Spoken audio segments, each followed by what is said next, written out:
was crazy. Crazy people. And Crazy. welcome back, everybody, to another episode of ATL on Fire. It's Friday night here, and I am joined by Dave and Carmen, who are proving there's nothing good to do on Friday night when you're in your late 40s, other than come and podcast for you Atlanta United fans. A second. I can't even counter that. So Right? I can. Oh. But regardless, it's Friday night, 4th of July weekend. Happy America, everyone. Dave, you have brought a wine. It's not a U.S.-based wine. What are we drinking? Chilean. Santa Emma Cabernet Sauvignon from my favorite wine region in Chile, the Maipo Valley. Delicious. Mikey, like it's actually interesting. The classic grape of Chile is the Carmenere, but I kind of like their Cabernets better. Just personal. This has a lot going on like the start, the middle, and the end. I don't know, Carmen. What are you judging? What are you judging on the wine? Wait. Let me guess. Complex. It's just good. It's just it's something different. Yeah. All right. No, All it's very needed, is what it is. Oh, so nice. Yes. I like it. And speaking of spirits, shout out to our sponsor, Wild Heaven Beer, who I saw a sneak preview of a can that Nick is going to.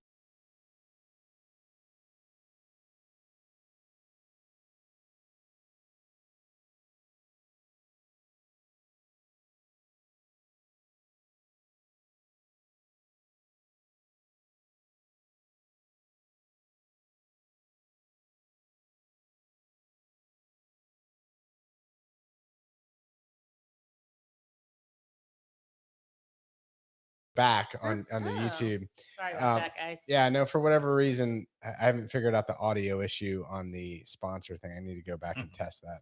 Been a long week. Sponsor dominates us. Yeah, now there's the ticker. Look at that. Put the ticker on. But no, really cool beer can. I have to say that last night I was drinking Wild Heaven beer, more than one. Yeah, good for you. I hadn't. So I mean, let's go 4th of July week. Let's come on. You guys have any big plans? What does it look like? I mean, ATL on fire. I mean, come on. Yeah, no, zero. I think zero plans here. Just try to find food, barbecue. You've been at soccer all weekend, right? You're welcome to come to my house, Carmen. We're gonna barbecue. It's gonna be great. I might show up to Catsberry's. Yeah. Catsberry's. But yeah, long week of soccer in Greensboro. Yeah. Watched my kids sit the bench the whole time. But it was fun to watch. It was good soccer. I didn't have to be nervous since my kid wasn't playing, so it was fine. Nice. Yeah. Dave? Burgers, hot dogs, green egg. I can do better. Yeah. I'm thinking about a pork butt. I don't know. All right. That's also, on. Yeah, you can do better. Mikey Dow's can do better too. Yeah. And then we can have a better off. So we've got 2 games we haven't talked about. The first one I went to, it was the NYCFC game where we drew 2-2. We had a lot of our starters out, but still kind of a disappointing draw. We kind of predicted that, assuming the dreaded international duty. We weren't going to have our starters, but disappointing nonetheless. But it was great yet again to get a last-minute goal as we walked out of the Benz. And then we got embarrassed by New York Red Bulls up in New Jersey. And we'll talk about it all. And before we do that, why don't we talk about the U.S. men's national team, a little U.S. soccer. We got the Women's World Cup coming up. Yes. All sorts of excited stuff. About that. So what do you Carmen, you know what day that's starting? It's 20. I do not. Something. Yeah. July 20 something. It's in like a couple weeks. Yeah. You know what else is starting in a couple weeks? Leagues Cup. The Leagues Cup. Leagues Cup. I believe the Leagues Cup starts July 21st, and I think that is going to be Lionel Messi's debut against Cruz Azul. So we'll talk a little bit about that. All right. Tell us about the Nations League. You watch any of the U.S. games during that? Yes, I did. What did you think of the performance with BJ Callahan as the coach? We look good. I mean, yeah. I have to say Mexico was absolutely atrocious. I mean, not only did they play terribly and lose, but they just lost their minds. And it got really ugly for no reason. I mean, it was a very poor showing. I mean, at the end, not even counting the homophobic chant that ended the game, but I mean, it was just blatant, stupid stuff. Yeah, And really to be honest, I thought actually the Americans were hard done by. Yes, a couple of retaliations. Maybe they should have been sent off. I thought at least one other Mexican player should have been sent off. I think so. I mean, it was ugly. The referee, I don't know, he's Venezuelan. He's from He lost complete control of the game. Lost control of it. Yeah, it didn't seem like the 2-2 red card was a fair result, especially like Dest. Obviously, you had to give him a red card, but like I was like, if somebody's doing that to me, Dest did the right thing and jacked him. I was like, that's what I would have done too, because that's all you can do when somebody, sorry. Now the interesting they're thing like, oh, he was, should hold his cool there. I don't know. I liked it.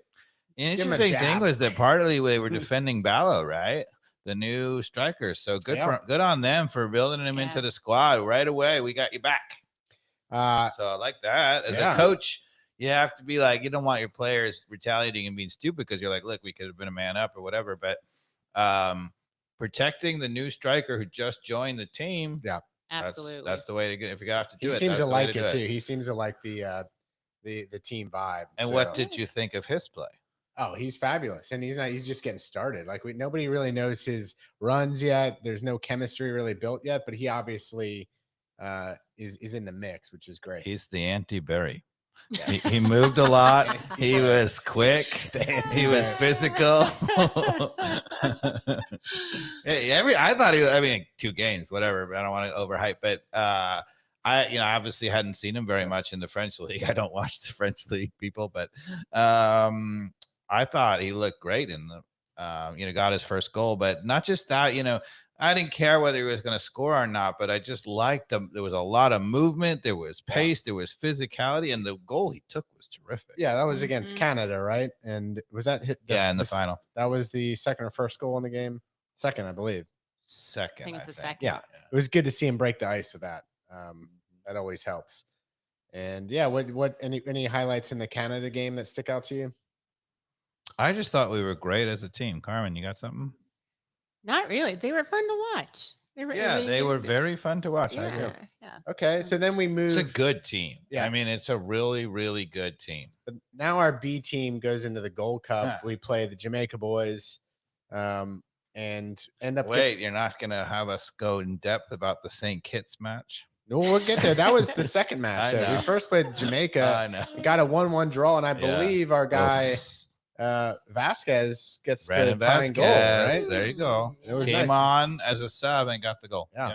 Cincinnati now, but old Atlanta United right. favorite. And they got a huge bid for him for a transfer from Europe, and they turned it down. Oh, really? And, I bring that up because, we may talk about the silly season, here in Atlanta United, the transfer group. And I keep saying, as an MLS team, I know we have a summer league and it's weird. So our transfer window opens up right now. This is when we're losing our Ujo. Technically, we lost him a long time ago in reality. But, the thing that you cannot do because of European clubs or whatever, the timing of it, you cannot in the middle of a playoff fight, in the middle of a competitive team, you can't ship your best players off. And they got rid of one of their best strikers in the offseason. Fair enough. That's what you do. You're a selling club, Cincinnati, whatever. And they're left with him as their best striker. And they were like, no, we're a first place team. We can't say to the fans, oh, yeah, we're first place team. But, we're going to let him go. And apparently he was a little bit upset about it. But honestly, I would have, as I said about, same thing about Almada, I would have said, look, we will transfer. We will make the deal. You can leave it the day after the season, after we're eliminated or whatever. But I refuse to denigrate my team and my fans by selling our best player in the middle of a title race. Right. That makes sense. So speaking of silly season and the transfers, I heard a couple today. Didn't Timothy Weah go somewhere? Is it actually official? The rumor was that he was going to Juventus. Yes, sounds like he's going to Juventus. And I don't know if it's official yet. Then the other rumor is Christian Pulisic to AC Milan. Right. Any other ones out there for the U.S. men's national team? Yes. What's happened to Aronson? Tyler Adams was Adams? offered one of the Premier League, Aston Villa, I think. I think that's right. Made a bid for Tyler That's Adams. a good fit. Yeah. What I was like that. Aronson? They had something for. They, since they got the new coach, the Spanish coach, his name just went out right in my head, who used to coach Sevilla or Villarreal. He's really great. And he took over for Gerard, and they really did well under him the second half of the season. Now, second half of the season, not everything, but this is his second. Emery is the coach's name. Unai Emery. And this is his second stint in the Premier League. And he bombed out, went back to Spain, was awesome in Spain, came here, Arsenal, bombed out, went back to Spain, did awesome in Spain again, and came again. And the second time now, Aston Villa for real. So good start for him. Okay. So I think that's a club. If I'm an Aston Villa fan, I got to be thinking optimism. Where's Weston McKennie going? It's unclear. He's still technically a Juventus player. Right. So they said they would only accept, I heard it was like a $10 million bid. I mean, it's kind of a little bit crazy with some of the numbers that you hear in relation to, some American players are definitely undervalued. Some are overvalued, like Pulisic. Is he really 80 million? And maybe not. Is Weston McKennie only 10 million? I'm not sure about that either. Right. That's a bargain buy. Yeah. Right? I don't know. I agree. And what about Atlanta United? Have you heard this rumor? I heard a rumor from you that, and no, I watched the pregame conference with Pineda before, so I have a little bit of homework done. And he was asked about Santiago Sosa's rumored trade, so he brushed it off as if he didn't know. But yeah, certainly his body language showed that he knew. So sounds like he's on the way out. Yeah, I think he's gone. Sadly, because I think he's great. And it's for Tristan Muyamba. Okay, who's that? Huh. This is so apparently Atlanta United has made a bid for Tristan Luyamba. He plays for EA Guingamp. I don't even know. It's a French team, I believe. Interesting. There's nothing about him. In Ligue 1 or? Yeah, I think so. You could look it up. Okay. Carmen, it's Guingamp. Guingamp is the club. I've never heard of him. I've never heard of the team, which is shocking. And the footage of him, he's 26 years old. Hey, they've struck a deal. It looks like he's in Division 2, though. Oh, it's Division 2. Yeah, that's why I haven't heard of it. Then. Yeah. I'm like, what? He's not a designated player, I wouldn't think. No, you wouldn't. Nobody heard of him, but I don't know. And again, I know nothing about him. That's really. such an important position that we keep talking about. Right. That in the MLS you really need, and so I assume they're keeping Ibarra. Well, the worry is that so he plays the position that we really, really need. So he plays sort of defensive or box to box midfielder. So the rumor, so that the worry is that that's the guy. Yeah. We're not going to get a designated player. So if you bring in that guy, even if he's good, you lose Sosa. Right. Yeah. Have we upgraded our team? I don't think so. We shall see, though. I'm about to say we don't really know. Yeah, we really don't know. Yeah, and to be fair, nobody knows anything about him. Anybody who says so is probably kidding us. Yeah. But so I went back actually, and I was looking at some of our preseason predictions. Oh yeah, how did we do? I was trying to find. To be honest, people, podcast listeners, I went back to try to find all the things that we thought we were really, really smart, and we now look really, really dumb. And I couldn't find it. And I mean that honestly, like I really wanted to be like, okay, let's hold ourselves accountable. Yeah. Right. And we didn't, I didn't find anything that was even remotely egregious. One of the things that we talked a lot about was center of the park and how Ibarra, Josetu, Sejdic, Sosa wasn't good enough. Right. And I think That's true. That's reality. A What do lot y'all of think? a lot of Carmen. I don't know. Yeah, it seems like a lot of people pointed out our midfield just has yet to have any sort of structure that's working. Yeah, especially with the talent we have. Yeah, Yeah. just up the middle, like Katz was saying, it has not looked good. And that, I Yeah. mean, all the commentators, it seems like when you're watch a game, have commented on it. We're getting run over in the midfield. Yeah. And I don't understand why he refuses to put both players in at the same time, Sosa and Ibarra. But Right. Sejdic, one thing is interesting in the first game, maybe we'll talk about it. When Almada wasn't there, Sejdic started moving. I couldn't believe it. I was like, Sejdic is actually moving. And I'm like, maybe he's purposely not moving to free Almada. Could that be tactical? I would think so to some degree. That It could be, but it's so weird. I'm like, two players can move at the same time. Like in Man City, like 9 players move at the same time. What? That works out well for them. Yeah. Right? It was so weird. I was like, yeah. So what were some of the things that you went in your checklist of what we predicted outside of the midfield? What else? Well, you get a lot of credit because you said that you didn't actually say it this way. I'm using my own words, but you basically said that Araujo was the canary in the coal mine. Yeah. Right. That if things were not going to go well, Araujo would be the first to put his head down and pout, and he would be gone. And kudos to him. I don't think he ever put his head down and pouted. I have a feeling he just had honest conversations with Pineda behind the door. That, however, either that or maybe he did like a silent quit, because it did sound like it became a little bit of a surprise to the club that he all of a sudden struck the deal with Flamengo and was out the door. Yeah. So maybe he just did it that way. I don't know. But yeah, he didn't create a scene by any means. Yep. No. So we had a whole discussion about why did we buy Etienne, because that was probably blocking Wiley. And when we really, and this is where I pointed out, we had a whole thing that we really needed help for Ibarra, Sosa, Osetu, and Sejdic in the middle. Yep. How does that stack up to stacks you? up about perfectly correct. Ding, ding, ding, And maybe just pause there or I don't know if we'll get to the outside wingers. Do you have a point on the outside wingers?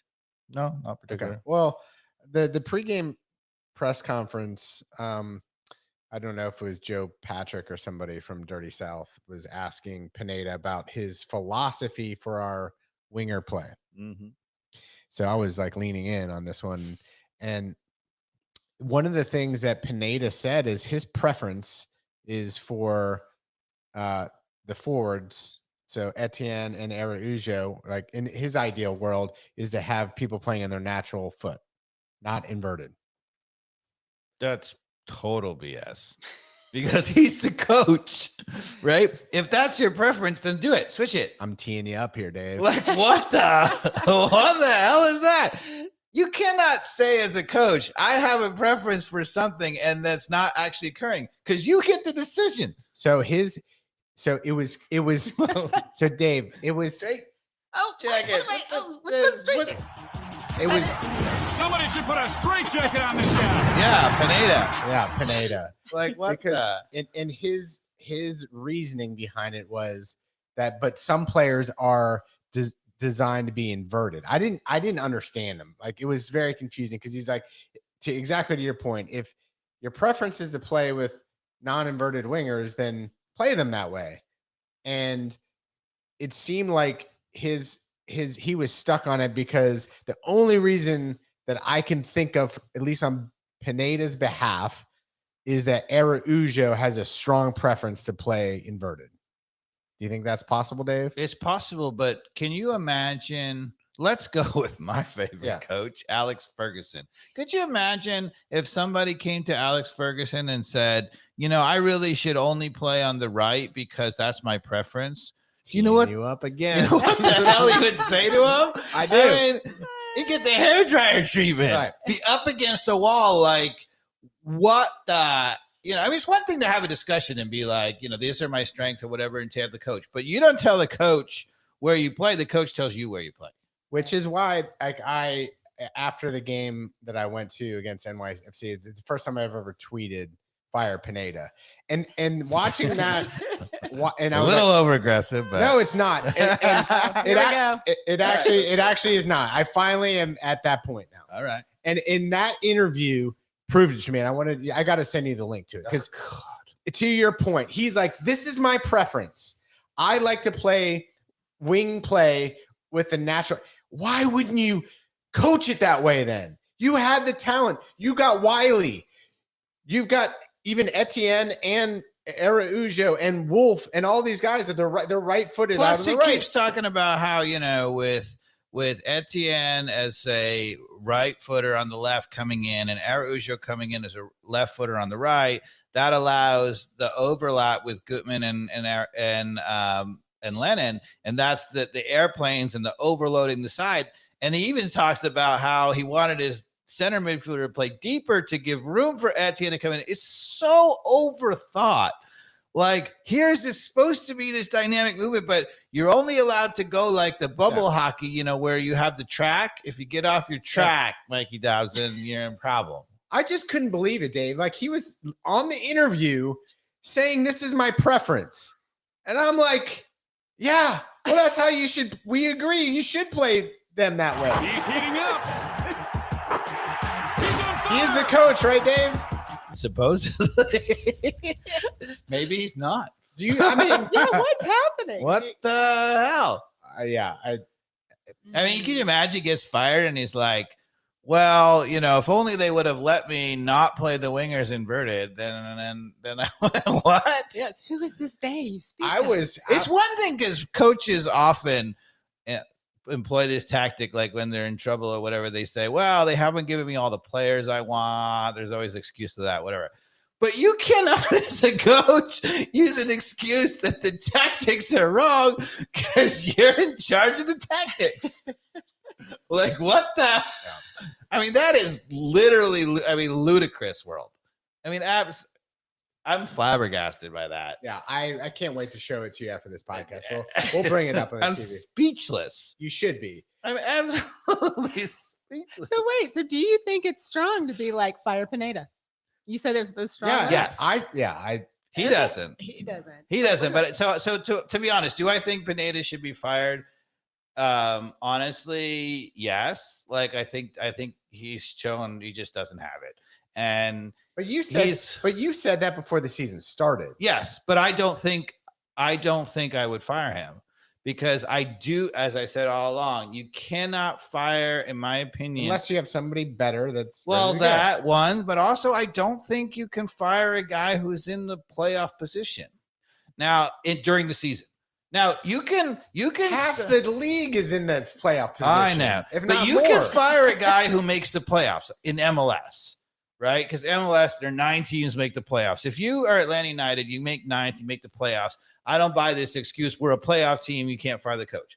That's not true at all. But I think the guy has a right to, if he's still in a playoff position, has a right to keep going and see how he can do. Now, that being said, and I don't think it's a good precedent to set to fire a guy in the middle of that. Now, I argue that they should have hired Tata because he wanted to come back. And if you have a chance to make a move, a positive move, then sometimes you got to jump at it.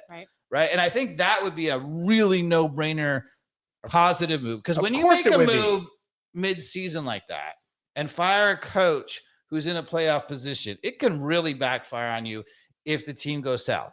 But if you hire like a Tata, then there's such a precedent that he's already won the title here and he's already beloved by the fans. So even if Tata were to come back and not do well, I think no coach would look at that and be like, I ain't going there anymore because they just betrayed their coach. They brought back the hero, right? So I wouldn't have looked at that. But other than something, extenuating circumstances like that, I don't think you fire a coach who's in a playoff spot. You give him a chance to see what they're going to do. Now, you can say he underperformed either. Honestly, even if you get in the playoffs and make a super run, let's say we get 9th and we make it all the way to the semifinals, I could still fire that because I'm like, look, with our team, you finished 9th. I mean, unless there was injuries and all the guys came back or something. But I think you have to see if there's a playoff spot, You have to let it go. Yeah, I think everybody on Twitter thought half the people thought, being drastic. But I think what really set me off though is because I was at the game, and I watched yet again Miguel Berry starting. Okay, that is what really set me off. Yes. You playing a player is a tactical decision. Yep. Okay. And the fact that he feels like he's got no more ideas. Okay. He says, so he's got no more ideas on what's better, or he doesn't think anyone's better, that somebody who's a forward can't play a striker, or he can't change the formation up front to allow for people with different talent to be set up to score goals. Or even worse, which I think is the case, that he believes that Barry's still going to crack through and get cooking. I think it has to be the latter. There's a lot of people who still believe that. If you look at Twitter, and I'm like, really? Yeah. What are you watching? I mean, what is it that says that he's going to do it? He doesn't get shots off. He doesn't move. He doesn't participate in the game. All I did during the NYCFC game is watch him. Okay. And you know what he did, Dave? Nothing. The same thing that you observed. He was going in circles, and I couldn't believe it. I'm just so pissed. I mean, the way that he pressured back, like you watch Giacomakis come in, and he tracks back and tries to get the ball and disrupts it, and then gets back in a position to try to break the line. Yeah. I'm like, what really pisses me off, this is why I think Pineda should be fired, is anyone watching? Is anyone watching where, like, there's got to be a 22-year-old kid out there who deserves to play in the MLS? And that was where my mind was. There is. I was like, in my prime, I would have at least done something more exciting than what the hell was going on. So I want to say two things. So one is that there is. So our Atlanta United 2s have Firmino, and to be honest, Atlanta United 2s don't have a great record. Conway did pretty well he there. Looked fabulous for the few minutes I saw him play. But Firmino is actually leading the league in scoring, the USL, and he's right now a candidate for MVP. So that actually says, okay, I give him a shot. Dude, I saw him on the field for 5 minutes. Yeah. And I was like, yes, that. And he scored. I want some of that. That helped. And he scored. But even before that, I was like, you could see his presence on the field, man. It's the eyeball test. And Now I'm not gonna say he's passed the eyeball test for me because he only played like 7 right, minutes, yeah. But I give him a shot, right, for sure. Why not? Yeah. I agree. He passed the eyeball test in terms of an upgrade over Barry immediately. Is all I'm saying. And now my second point is, so people out there might be screaming, all right, well, if you don't start Barry with the players who are available, what moves that you would make? And I anticipated that. I actually said to myself, okay, I have the same note as you as how could we freaking start Barry? And this is totally independent. And then I said, I'm not going to go on the podcast and say that unless I feel like I have a different lineup that I would change. So you want to hear what I would have done? Because a lot of people on Twitter, we brought up the names Chol, Wolff. Yeah, Chol was not available. Even like Firmino. Who else is a possibility up front? But I can tell you. Yeah, but so Cho was not available. He's on international duty. Right. Firmino had not debuted yet, so I don't think obviously that Obviously would have been a better move. They knew he was good though. Yeah. But it would be hard to come. To be fair, to bring him up and start him in this match might have been, whatever. But here's the, you have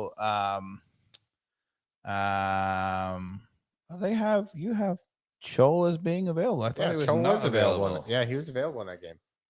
And he came on and he looked strong. He looked positive as soon as he came on at whatever minute. I thought he was on international summary. Anyway, but it doesn't matter. So what I would have said is an obvious thing to do, even if you don't, I would have put Chol over Berry, but even the people are like, oh, I don't like Chol either. Why not this?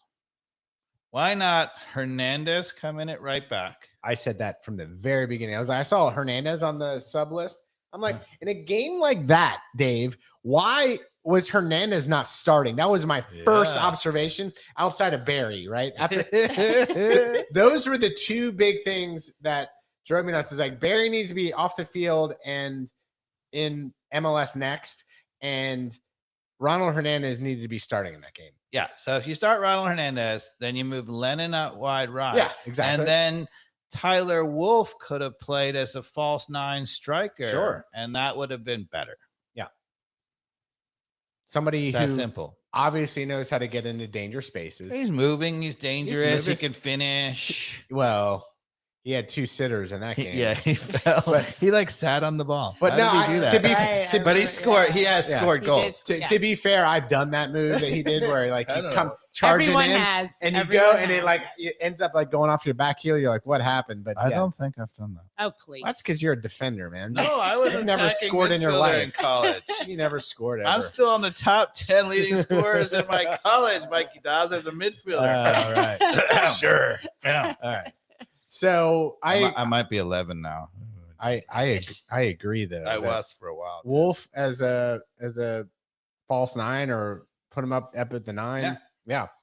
And it just there's just so many smarter things to do. I Yeah. don't know. So Especially now that we're talking about that game, you want to keep talking about NYCFC? Yeah, sure. FC? I was there and just trying to enjoy the match, but it was kind of tough. Okay, so I'll take the lead then.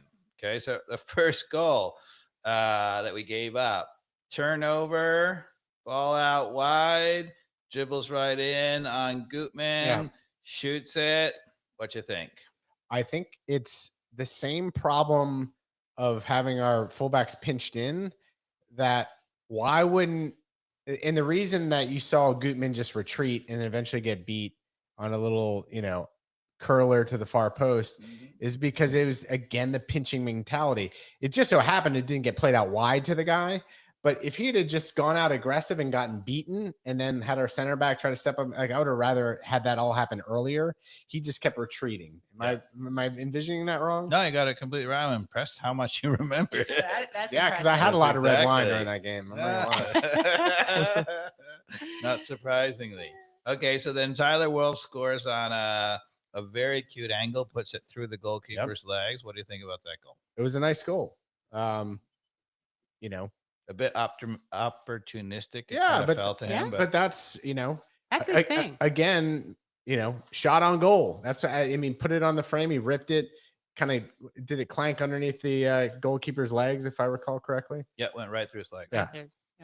So loved it. First sub, he brought off Wiley as opposed to Berry. How do you feel about that? Not good, Dave. It's 1-1. Yeah. Got a way to go for the win. Take off any chance of scoring. Yeah, we have Yeah. only one good, fast, creative player left on the field. Let's take him off. But leave Berry. Second goal that we gave up when we went down 2-1. It was a horrible giveaway from Fortune in the middle of the field. There was sort of a spinning ball played to him. He kind of mishit it. Yeah. Okay. They played a ball right in on Abrams' guy, I think. And then he came in and shot it and scored. Any thoughts about that? I don't remember that one too well. So I don't know. I don't have too many thoughts. It went right through Guzan's legs. Yeah. Well, I'm going to get to this in a minute because I want to talk about it after the second game because we're going to talk about another example and we're going to go back to our preseason prediction. We're going to talk a little bit about Guzan, but I'm going to, that's a foreshadowing, people. okay. Ooh. Okay. Don't let me forget to get back there. Okay. And then obviously a super great, very late equalizer, right? Lennon with a nice chip cross. It wasn't that great because it's kind of lofted, but Firmino right in the middle unmarked. Completely. But he did a unmarked. beautiful job. Yeah, Scored. got up. What do you think about that? It was good. He did the classic head the ball down. Straight Head the down. ball down. What Yeah. was not like the most perfect header, right? Because it didn't look that pretty, but that's how you score. You head the ball down. Okay. So I like it. And Firmino, like I said, when he was in there for the 7 minutes that he was in there, just creating a little bit of havoc, and he looked like a big guy. What's his specs? Firmino? I don't think he's that tall. Because doesn't seem his that presence big. in the field seemed big. I don't know. He looked pretty average to me. I'm going to go Okay. with 5'10". Really?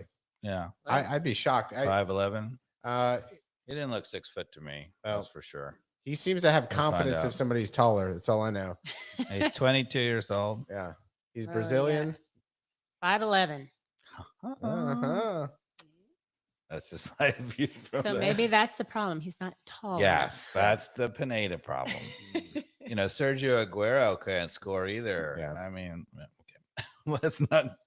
Okay, so I have a play that I want you to comment on, which I don't think you are aware of in the stadium because you couldn't have been aware of it. All right. Right. So it was a really good counter for Atlanta United. This was when the game was 1-1 in the second half. Lennon is down the right, and he clips in a beautiful ball to Berry, who doesn't head it.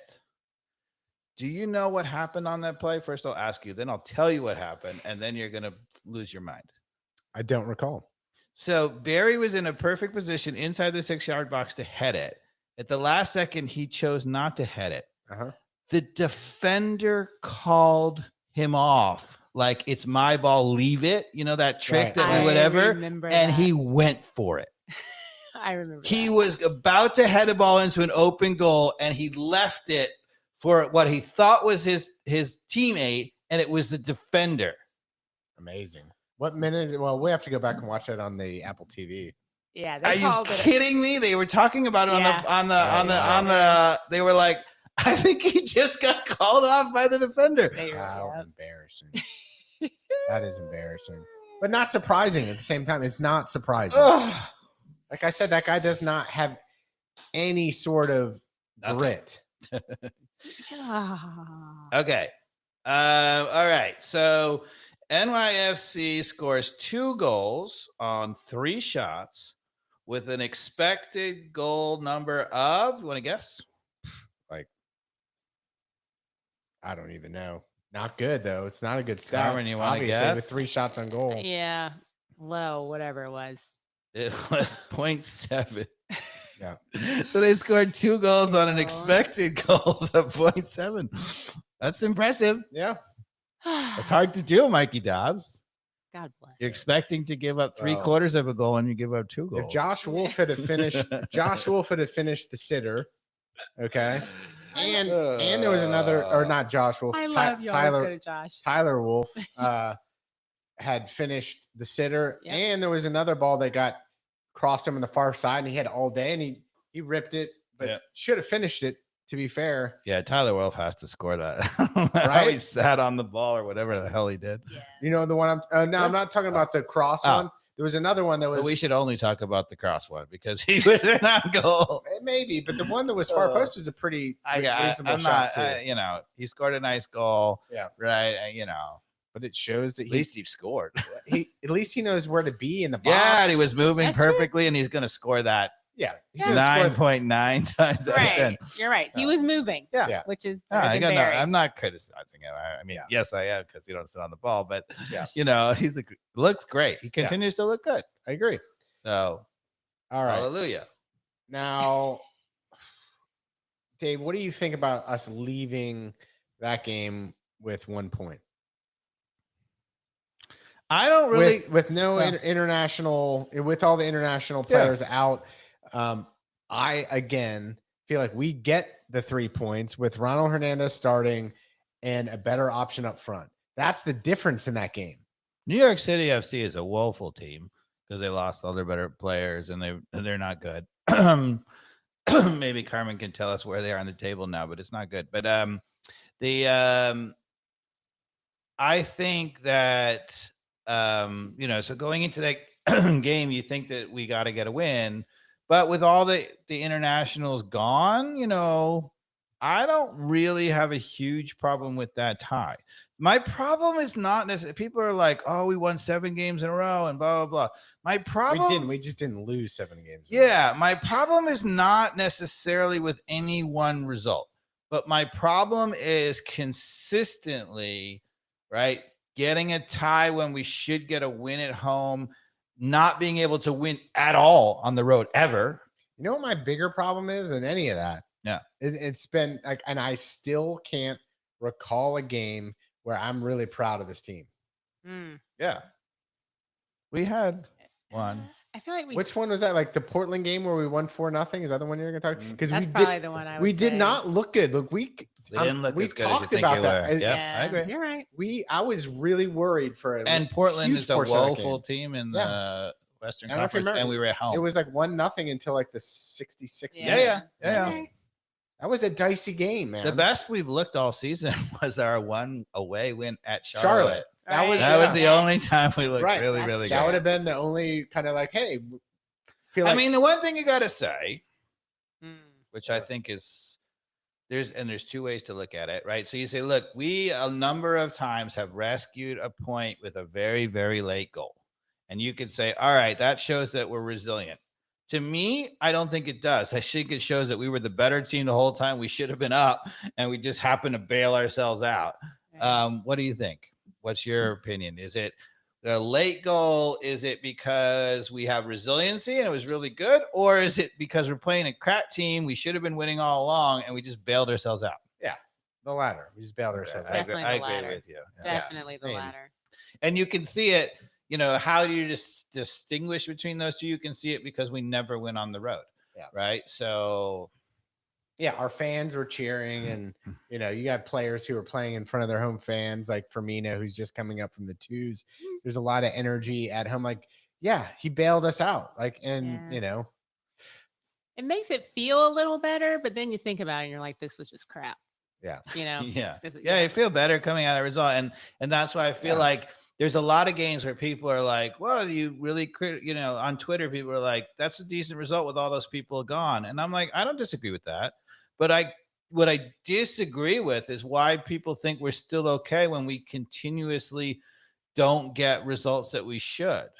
Yeah. Right? Well, I'm not okay with it because I Yeah. don't think it was our best team to start that game. For sure. Yeah. I think it was kind of predictable. We kind of said that would probably be it with That's exactly what y'all said. Yeah. Y'all called an ugly draw, and that's exactly what happened. Yep. And my favorite part of all games is usually when Mikey Dobbs is texting during the game. And this was one of my favorites. All right. Let's hear Yeah. it. let's hear It was okay. So Kat says, didn't we call a horrible draw? Mikey Dobbs. Yep. And Mikey Dobbs. If Pineda doesn't deserve to get fired now, I have no clue what it will take. Worse than United game in terms of obvious ability to win a game that was just put into the crap can. He didn't say crap, but crap can. Grr, grr, grr. Yes, I'm losing my mind. Yes. He's heating up. He's on fire. That's what I said. Even the Mikey Dobbs of 2 weeks ago is on fire. Well, Still on fire.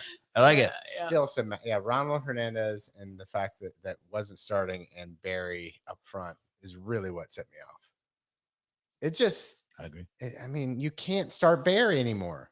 No, You I mean, can't- anybody who's a legitimate coach would have realized not even remotely an MLS player, not even close. I mean, I don't, I've said sometimes that there's some players who we probably should drop.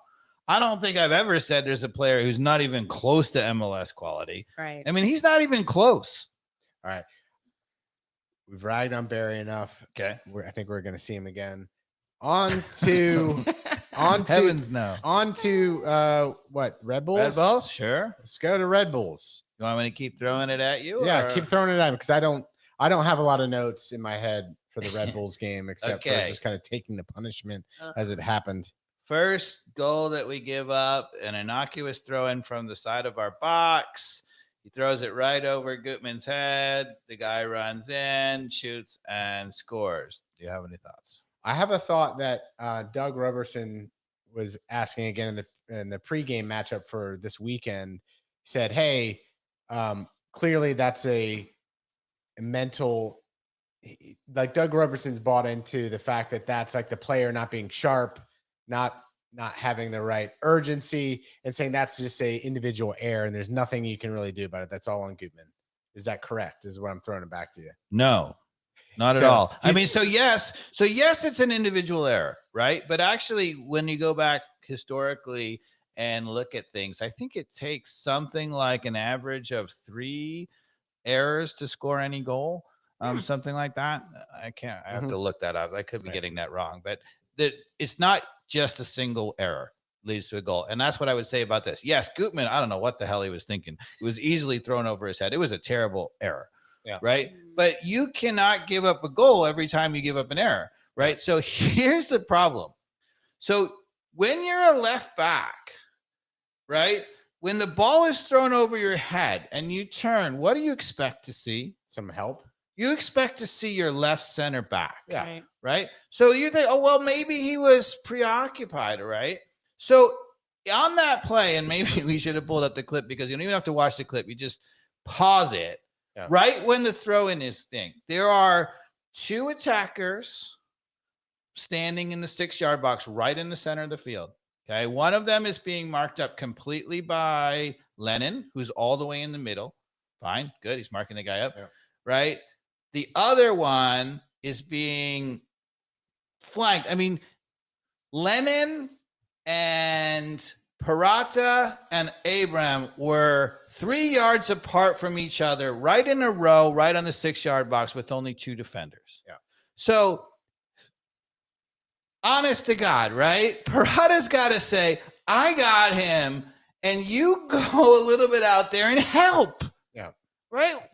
Or at least be ready to help. Right. And Abram never moved. I mean, he never moved. The guy just came right in and had a free shot. So that's mistake number 2. Why do we have 2 guys holding hands or 2 center backs holding hands, marking one guy? So is that just 2 individual mistakes or something tactical in there that's being trained that you're saying? It has Abrams We think sticking. that it's something tactical because there's obviously, we always have, that's the Pineda thing. We've always got the guys in the center. They always do that. But, I don't know. Yeah.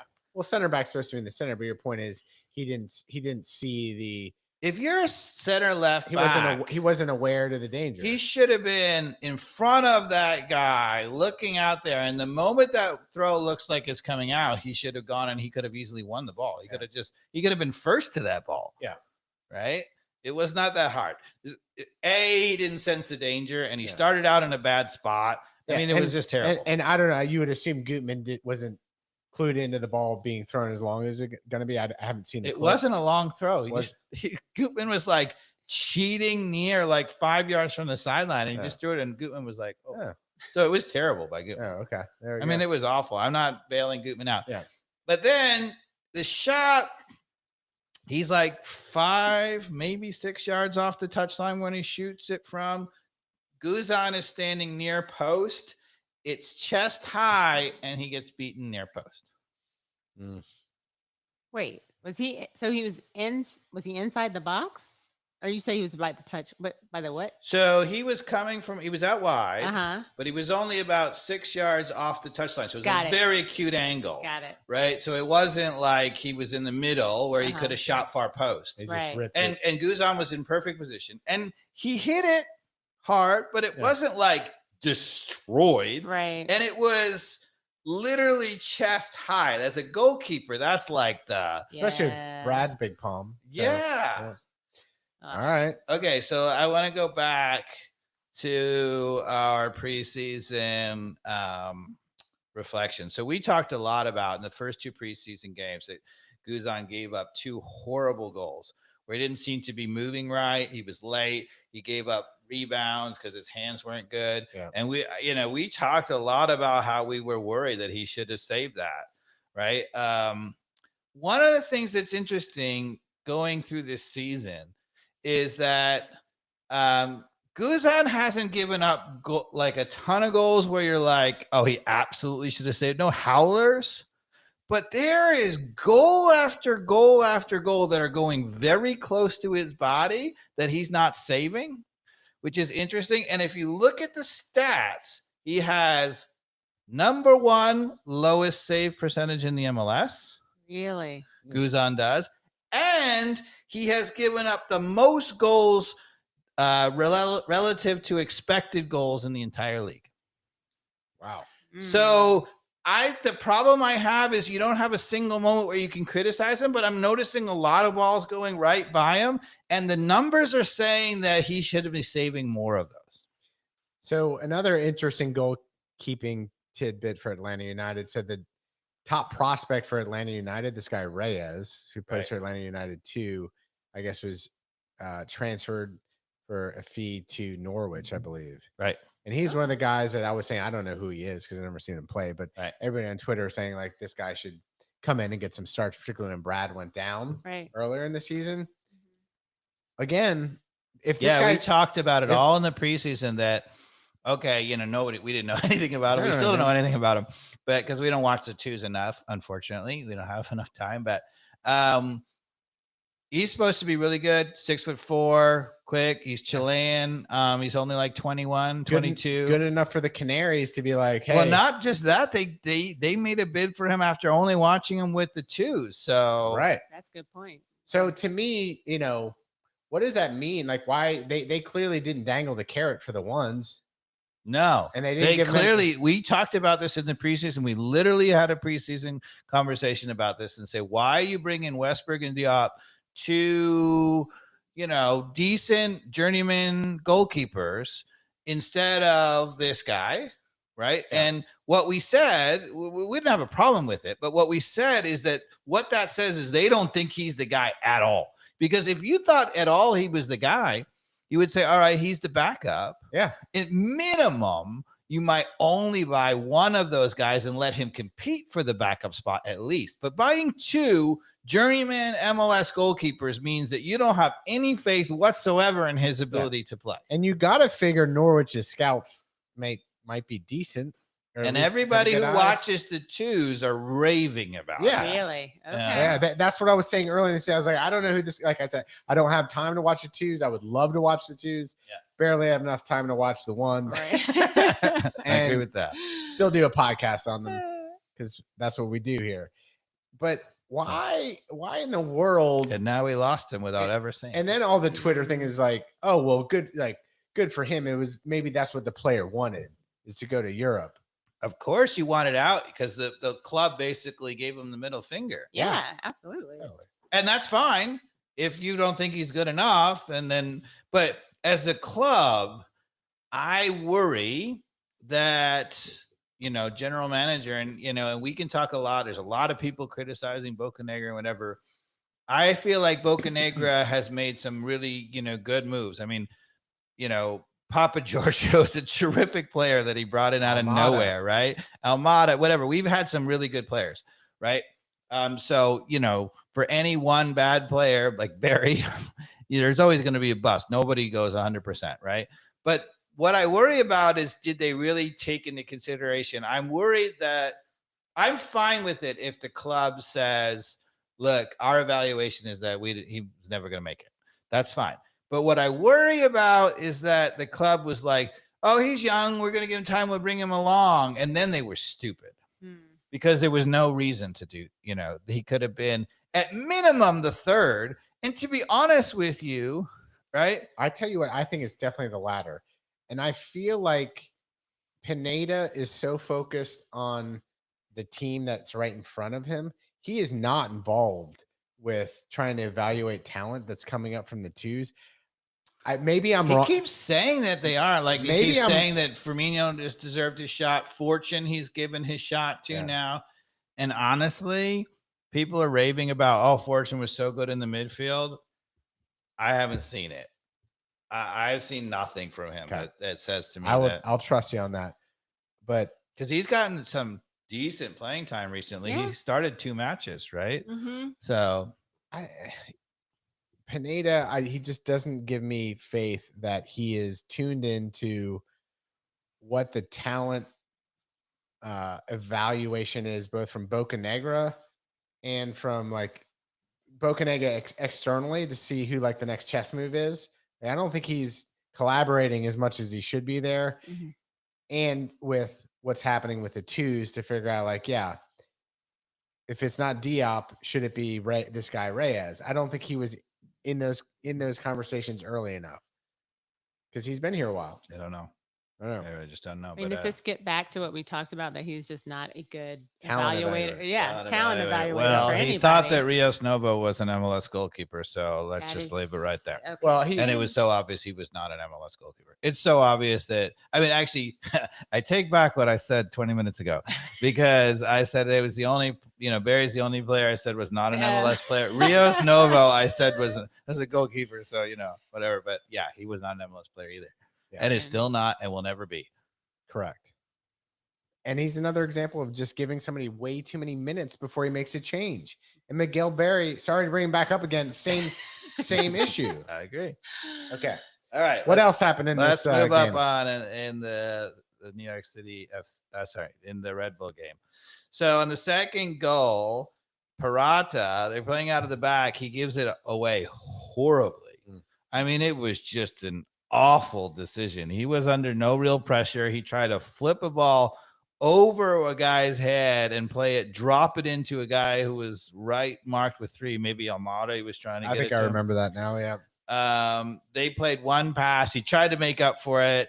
They made a nice little combination and they beat him on that. It was clearly 90 something percent Parata's fault. But one of the things I noticed on that play, so what's interesting is the original formation on the play. So Lennon and Gutman were not flying super up the field. They were not all the way back, but they were just a little bit far, but they were both literally on the touchline. So, and I have no problem with that. If we're building out of the back, that really spaces it. Right. But maybe you could say that we should have a defensive midfielder in there. I still don't have a problem with that either. Like if Barra wasn't there, I don't expect Barra to realize that Parata is going to give it away horribly or whatever. The guy who looked really bad on that, Abram, as soon as Parata gave away the ball, Lennon came sprinting in like a freight train, like, uh-oh. And Abram was just jogging a little bit, and then he was like, oh, yeah, Parata's still going to get it. And he's 3v1, but it's okay. And then when he got beat, then he took off, and he wasn't even close. And you're like, dude, when you see your your fellow center back give it away horribly, you got to sense there's a danger and get in. Well, that's like his second start of the season. Yeah. So he has, to me, not looked great at all. That's what you said after his first or second start. You weren't impressed. I'm not impressed. Yeah. So. Doesn't sound like Pineda is either. In the pregame press conference, he said he was like a cerebral player, but you could tell he was dancing around the fact that he didn't like Abram either. I definitely clued into that during the interview. Do you know who the lowest scoring team in the league was going into this game?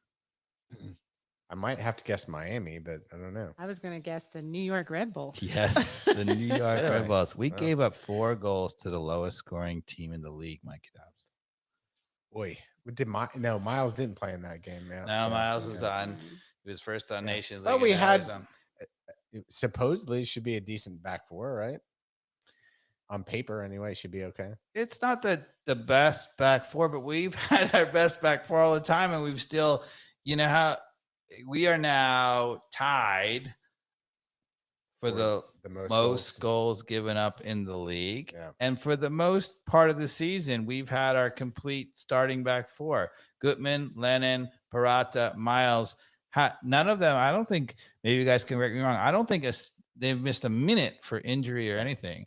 They've been available every single game. Why I am so fired up about being Pineda out at this point is this far into the season.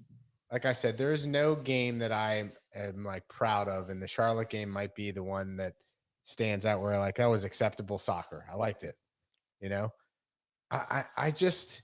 I can't see any sort of future, whether we get whoever during this transfer window. If we even get like some rock star midfielder, maybe this guy from League 2 in France is great. It's not going to turn the tide. It's not going to change anything. No. I know it's not at this point. No. So if you just want to be tortured people, then you stay on that Pineda bus. You stay on it. So when are we going to hold? I mean, regardless of whether we fire Pineda or not, whatever. When are we going to hold him accountable for having the worst defense in the league? If you look at our 4 defenders, right? So Gutman and Lennon have both been considered potentially for U.S. national team, right? Now, neither of them are, I think they've been considered mostly for their attacking ability, and I have a problem with that, but they're legitimate outside backs. Miles Robinson is certainly a top 5 back in the whole league, right? And Peralta is serviceable. They've been available the whole time. Okay, maybe we're totally missing the boat and we should, we could be a middle of the table defensive team. But how in the world are we the worst defensive team in the entire league? How? Well, when are we going to hold him accountable for that? Well, yeah, first off, it's, again, Ronald Hernandez not getting me. He actually is a national team starter for Venezuela. He starts. Yep. He's better than Brooks Lennon as a fullback, particularly defensively. I would say that he can hold his own going forward and doing what he needs to do to cross it. I don't think anybody's going to hold him accountable. It's just going to be until it's just dragged on so long. If you're out there, please tweet at us or, put a post if you're on the live. What I want to know is, how does anybody out there have any defense for, if you look at our team on paper, how we are the worst defensive team in the league? Now, there is one argument that I could maybe make. You could say, look, we're getting completely overrun in the midfield, and it doesn't matter how good your back 4 is. Honestly, even if you're getting overrun in the midfield, that still doesn't make you the worst defensive team in the league, right? Yeah. So that would make you worse than maybe your defenders are. Not with Sosa and Ibarra in there. Well, and that's another reason you're like, look, why are we getting run over in the middle? And that's, another part of the tactics. But, and here's another thing I'm going to throw out to you, Carmen, and to you, Mikey Dobbs. What have we changed defensively? I'm drawing a blank. Since when? Since the beginning of the year. So if you're the coach and you're looking at us and you're going and you get into the season, and as you go along, right, you're like lower, you're now the worst defensive team in the league. Wouldn't you change something? That's what I say. I don't think we've changed like maybe a degree or two here and there, but no, it is pretty much exacto to anytime there's an opportunity to have Lennon and Gutman as your backs and pinched in, that's what he's doing. And anytime there's a chance to have Miles and Peralta in the back, he's doing it. And then I'll still say, even as part of the defense, you're never seeing Sosa and Ibarra ever together paired up. So it's either Sosa's off and it's Ibarra and some other combination, or Sosa and some other combination. And so that has been very consistent all year. So not many ideas in terms of saying, hey, maybe I will give Ronald Hernandez a shot, Dave, and push Lennon up because we're going to get rid of Araujo and let him just be the attacker and let him cross over and let Firmino score. Like, if he can do that, great. We don't see any of that. No, we don't. Same old. I got nothing. Okay. All right. And then the final goal, the one thing I'll point out. So the final goal that we gave up, the 4th goal, the 3rd goal they scored was a really good one. I won't talk about that. They scored a decent goal on us. The 4th goal that we gave up, Almada gave it away cheaply off of we had our own throw in deep in our own end. Yeah. We threw it in. Almada gave it away pretty cheaply. And then he just stood and watched. Okay. So here's my question to you all. Do we think, A, this is just a bad reflection on him, that, it's something he still has to add to his game as a chasing player? B, that he's tired. He's just run out of gas. He's played in the World Cup. He played all these things or whatever. Nope. Or C, he's disinterested and his head is already gone from Atlanta United. I want to believe it's A. It's easy to argue C just on philosophy. But it doesn't seem like that's his nature. I mean, it seems like he wants to be the guy who works hard. So maybe just a little bit of a mental lapse, and young and a learning moment. I don't know. What's your opinion, Yeah. Carmen? What was the score at the time? 3-0. I'm gonna go. It's 3. You're 3-0 down. You just came back from international duty with Argentina. I think it's a mix of tired and a little bit over it, at least in that game. Yeah. Yep, Yeah. I agree. So what I would say is that Almada, when he first came to Atlanta United and at the beginning of the season, one thing I was really impressed with him is not only he doesn't play defense, but when he loses the ball early in the season, he would chase like you wouldn't believe until we get back, right? And I think we have lost a lot of that. I don't think that's because he's overall disinterested. He's still showcasing himself for Europe. So I don't think that's the case. I think, to me, as a young kid, he's a little emotionally drained. If I were a coach, I'd probably figure out a way to give him a little bit of time off, which is hard because, we really, really need him. And I think also he was probably a little frustrated being down 3-0, and that's what he doubled those things, and that's what happened. Yeah. You can't give him time off just the way the MLS season works with so many international weird breaks during the MLS season. When you have an Almada, you have to play him kind of. So I'll give Pineda that it's really hard to find a mental break for a player like Almada. Honestly, I disagree with that. I'll take that because we never went on the road ever anyway. Yeah. Right. So why not so we playing only once a week mostly. Now we've played a little bit more, but mostly playing the new schedule is once a week. Right. So why not just take one of the away games as a throwaway game, leave them at home and just say rest, take 5 days off. Because New York Red Bulls is a bad team and we need 3 points. But we're not going to win anyway. We've never won on the road with him. So, save him up, try to get a fired up Almada, and maybe it's better. Is it that hard to win on the road in the MLS? I guess it is. Only if you're Pineda. I know. But I'm not saying that we shouldn't be trying to win on the road. We absolutely should with our team. I'm saying Pineda never wins on the road. Okay. So, how many games he's won on the road in the last 2 seasons? Oh, maybe 4.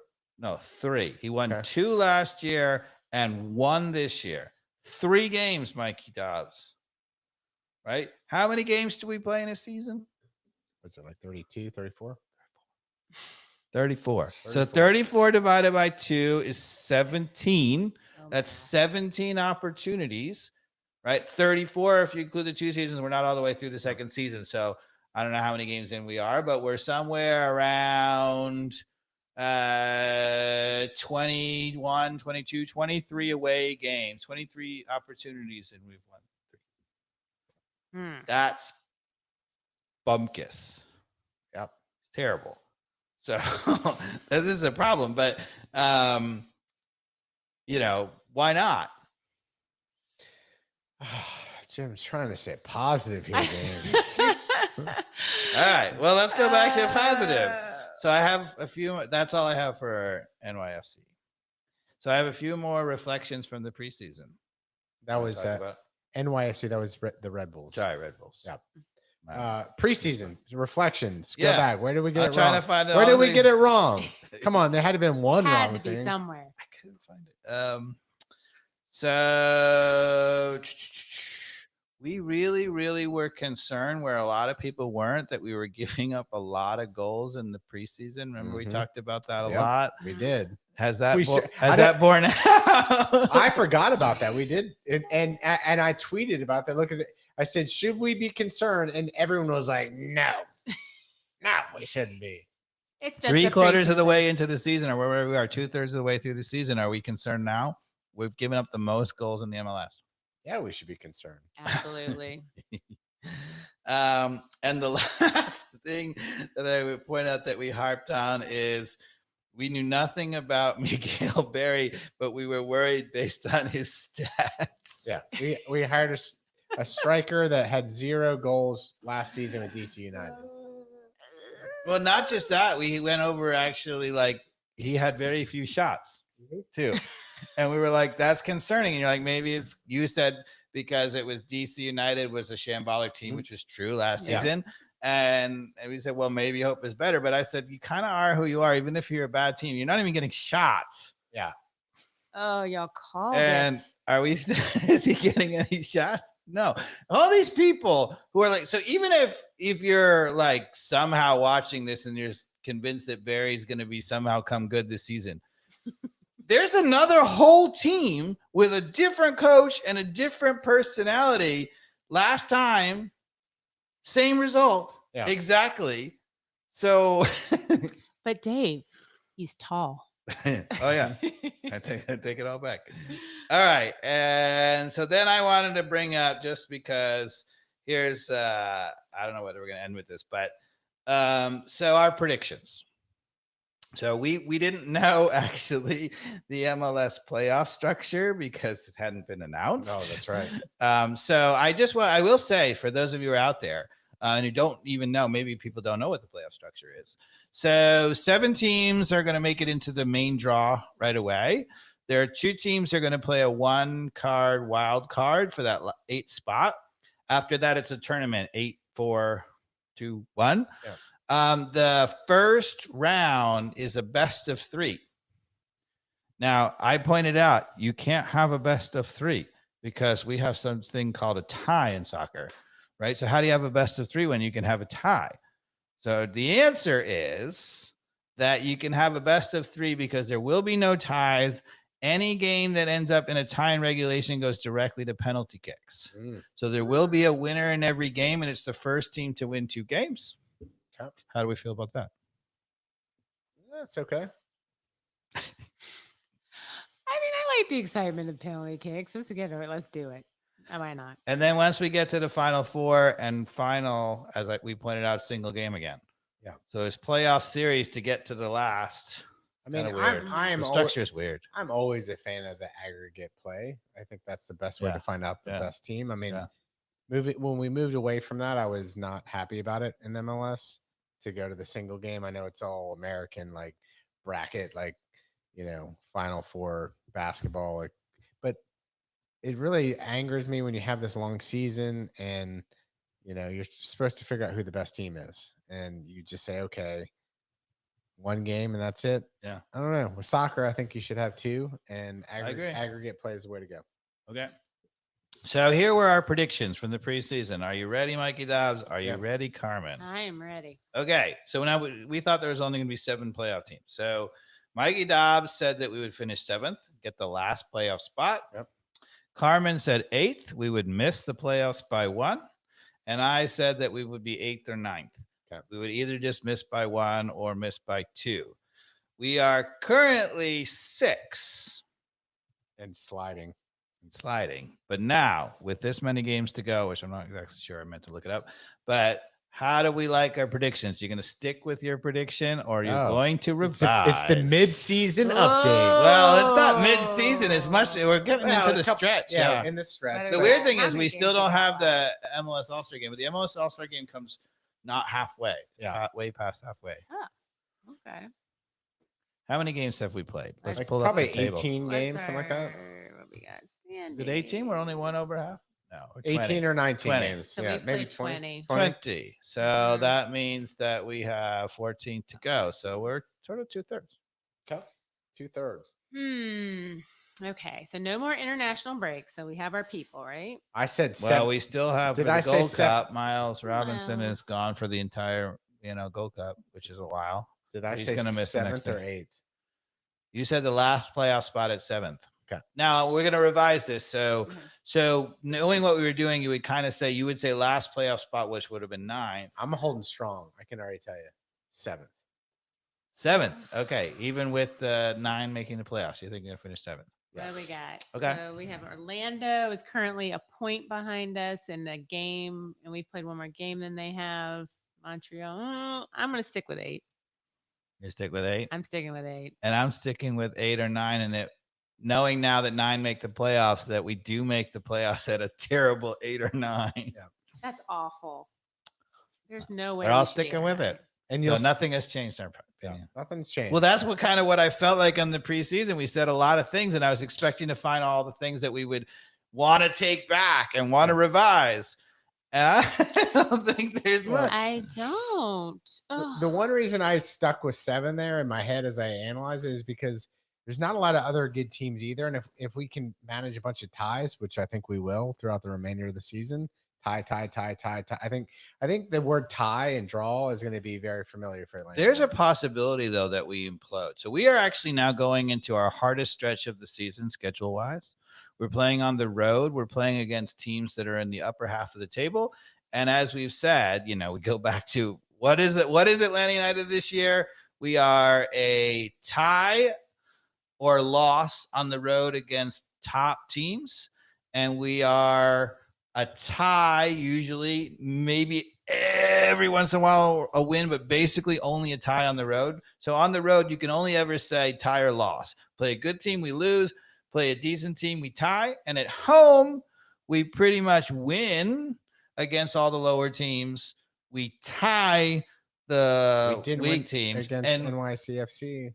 Yeah, at home. I was there. I know, but that's what I said when we said against it. We said if you went with the formula, you would say, all right, weak team at home, we win. But with the internationals being gone, we downgraded that to a weak tie. And we were right. I know. Just still angers me. Okay, so I think that's who we are. But if you look at now our main, so can you call up our schedule, Carmen, and talk about our next, let's say, 5 games? Let's talk about the next game, which is Philadelphia. Philadelphia at home. Sunday, 4:00. Yeah. I'm going to the game. So Philadelphia is fourth, Fourth. but they are the hottest team in the MLS. The last 9 games, they are 7 wins, I think, and 2 ties. They haven't even, they're just killing people. So predictions. Okay, what did we say? So we said that their keeper will not be Yeah, there. no Andre Blake. No so Andre that's a good point. Blake. You pointed that out. He's their best player. Yes. So I am okay, and it's at home. So Mhm. using the Dave Katz algorithm, Yeah. which I'm sure is not actually an algorithm, I'm going to call it that. It is. I am going to say crap. Every time I'm optimistic, I get bitten in the ass. But I'm going to go, we win 2-1. All right. You've messed up the algorithm. The Dave algorithm, which I'm going to talk about here, is it's either going to be it'll be a 2-2 tie or a 1-1 tie. Okay. So the algorithm says we're playing a really, really good team at home. And when we play a really, really good team at home, we get a tie. I think you can't go with a win. I can't see us beating Philadelphia. So I There's nailed no it, way. right? Yeah. You got it So- right. I You knew got it it was- right. So do you think it's to be a 1-1 tie or a 2-2 tie or a 3-3 tie, Dave? Well, so could be a lot of Philadelphia goals. is the best defensive team in the league. Right. We are a good attack. We score a lot of goals. We concede a lot of goals. So we're definitely going to give them 1 at least. We never get a shutout ever. They are unlikely to concede more than 1. They haven't been giving up a lot of 1. I think the numbers would say if we're getting a tie, you're better off with a 1-1. 2-2 is hard. Philadelphia is hard to give up 2 goals. It could be. Yakamakis. But Yakimakis no is goalie, get an good. extra goal. Hey, Philadelphia has and- never. Oh, yeah. Andre goalie. Blake. I Yeah. take that back. Yakamakis too. So Andre Blake means that we can score 2 goals in the game. Let's go with a 2-2 You're draw. going 2-2. Yeah, because I forgot. If Andre Blake is in the game, they don't give up 2 goals. I've no got way. the Yeah. Dave. But he's really Ah, good. You're on it. I You're am. on it. And I keep going away from it with the optimism, and I keep. I getting can see bitten us. in the ass. I can see us losing this game. Philadelphia is a very hot team, Oh, and we are in a funk. But I'll be optimistic and say 2-2 draw. That's sad at home to say we'll be optimistic with the draw, but I'm gonna go 2-2 draw. And do we have Miles? Is he- No, we no, don't? no. No. He's with the Gold Cup for the No. whole month. I thought they did the second team for the. He's Gold the Cup. only player. I think he's the only player who played in the Nations League and got called up for the Ah, Gold Cup. Son of a gun. What Okay. the? Because I don't think even Walker Zimmerman, who was the other MLS player who played in the, I don't And think Nations so. Cup. Wiley didn't get he called didn't up. get called up. I No, think it's Wiley- like literally Matt Turner and Miles Robinson are like the only 2 people. Did you guys see the the video of Turner going yards on the Yeah, hitting baseballs. baseball with the Cardinals in the Yeah. batting cage. So evidently he played baseball in high school, but Yeah. Oh. he was ripping him out of the park. I don't know if you saw that or not, I Carmen. saw it, and the only thing I could think of was he was going to get hurt because we all know dudes who know they're athletic. Right. I know you called it like cross training or whatever. Yeah. But they like, oh, I can run a 10 Like- second 50 or 100 Like yard. and do Neuer, it. who was skiing and tore his ACL. You know, they all think they can do something, then they swing to hit a home run, and But then they like that's- tear something. and you get the abductor. something. It is not easy to hit a baseball field out of a ballpark. I Even- know. You hit a baseball. Yes. No, you mean a ball out of the Oh, baseball. yeah, I was right. kidding. But come on. It's not easy. I'm just kidding. Exactly, which is why he needed to stop. Hit one, drop the Wow. bat, Drop the walk bat, off. walk out. Yes, exactly. I don't know. Impressive. It was impressive though. All right. So Carmen But we thinks- didn't finish thinks our. we squeak out a win. You and I think a 2-2 draw. The Dave out Yeah, but I wanted to look at the next five Oh, sorry. overall. Next Here we go, five. Next five. Sorry, because we play New England on the road. Montreal. Oh, sorry, Montreal goes Yeah, good. So Montreal on the road, then New England on the road, Orlando at home, and Seattle on the road. So Montreal, New England, and Seattle. Call up the table, right? Go Montreal, back. New to the- England, Orlando, and Seattle, right? Right. So Orlando's 7th, Montreal is 8th. So they're middle of the table, right? But they're Orlando's home, but New England's still at number 2. So we play number 2 on the road, number 8 on the road, number 7 at home, and Seattle go back over to the Western, right? Seattle doesn't is matter. It's the West Coast, no way. number 3 on the road. We Right. are going to struggle. So that Oh. is, you got to figure Montreal's a good team, New England's a good team, and Seattle's a good team all on the road. The formula says those are all losses. Yeah, it does. Formula says those are all losses. That's Mhm. not good. So if we come out of that with 2 points, it would be So you got to say we have, and the only home games are Philadelphia, who's the hottest team in all of MLS and one of the best teams. I think they're going to end up in the first place in the East. even though our Right. algorithm says 2-2, a loss against Philadelphia is Yeah. quite possible. Quite possible. So you got Orlando at home, and even Orlando is a decent team, right?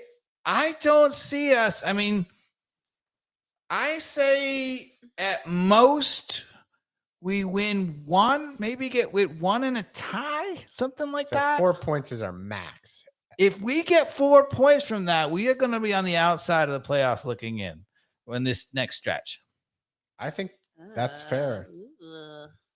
And then even on top of that, we play Nashville I was at about home. to They're a top say, team. yeah. Like it doesn't get.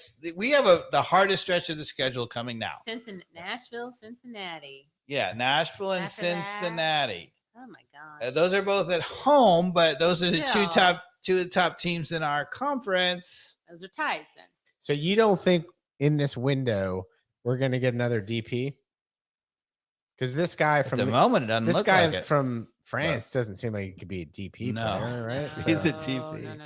So is Bocanegra out there doing his job? Like we've got a 6 coming in. Is that what that guy played? He's the Sosa replacement, right? Yeah, he's He- a defensive midfielder. He's our box to boxer. Box And to box? the weird thing is because of the international slots, that's why they're saying Sosa. So either Sosa or Ibarra have to leave, based on So Sosa's gone, and we're getting this guy in. which is crazy. Do you think we're getting another midfielder too? If at least our thinking, like our midfield is so weak, does he double down and actually get a DP midfielder? I hope. But if you are bringing Could you in, imagine a stud coming in behind No, Almada? but here's the thing: if you were bringing in a designated player midfielder and you had that planned, right, or maybe you have a couple options, you were going to bring one in. Why in the world would you replace Sosa with this second division whatever guy? Because you would say, all right, we now have, even if you're like Sosa's way worse than Ibarra, right? Then Sosa becomes the backup. Ibarra, at least you have 2 defensive midfielders, and then you would say your designated player plays in front of them, right? Yeah. So And this guy, you might say, all right, well, maybe the designated player fills.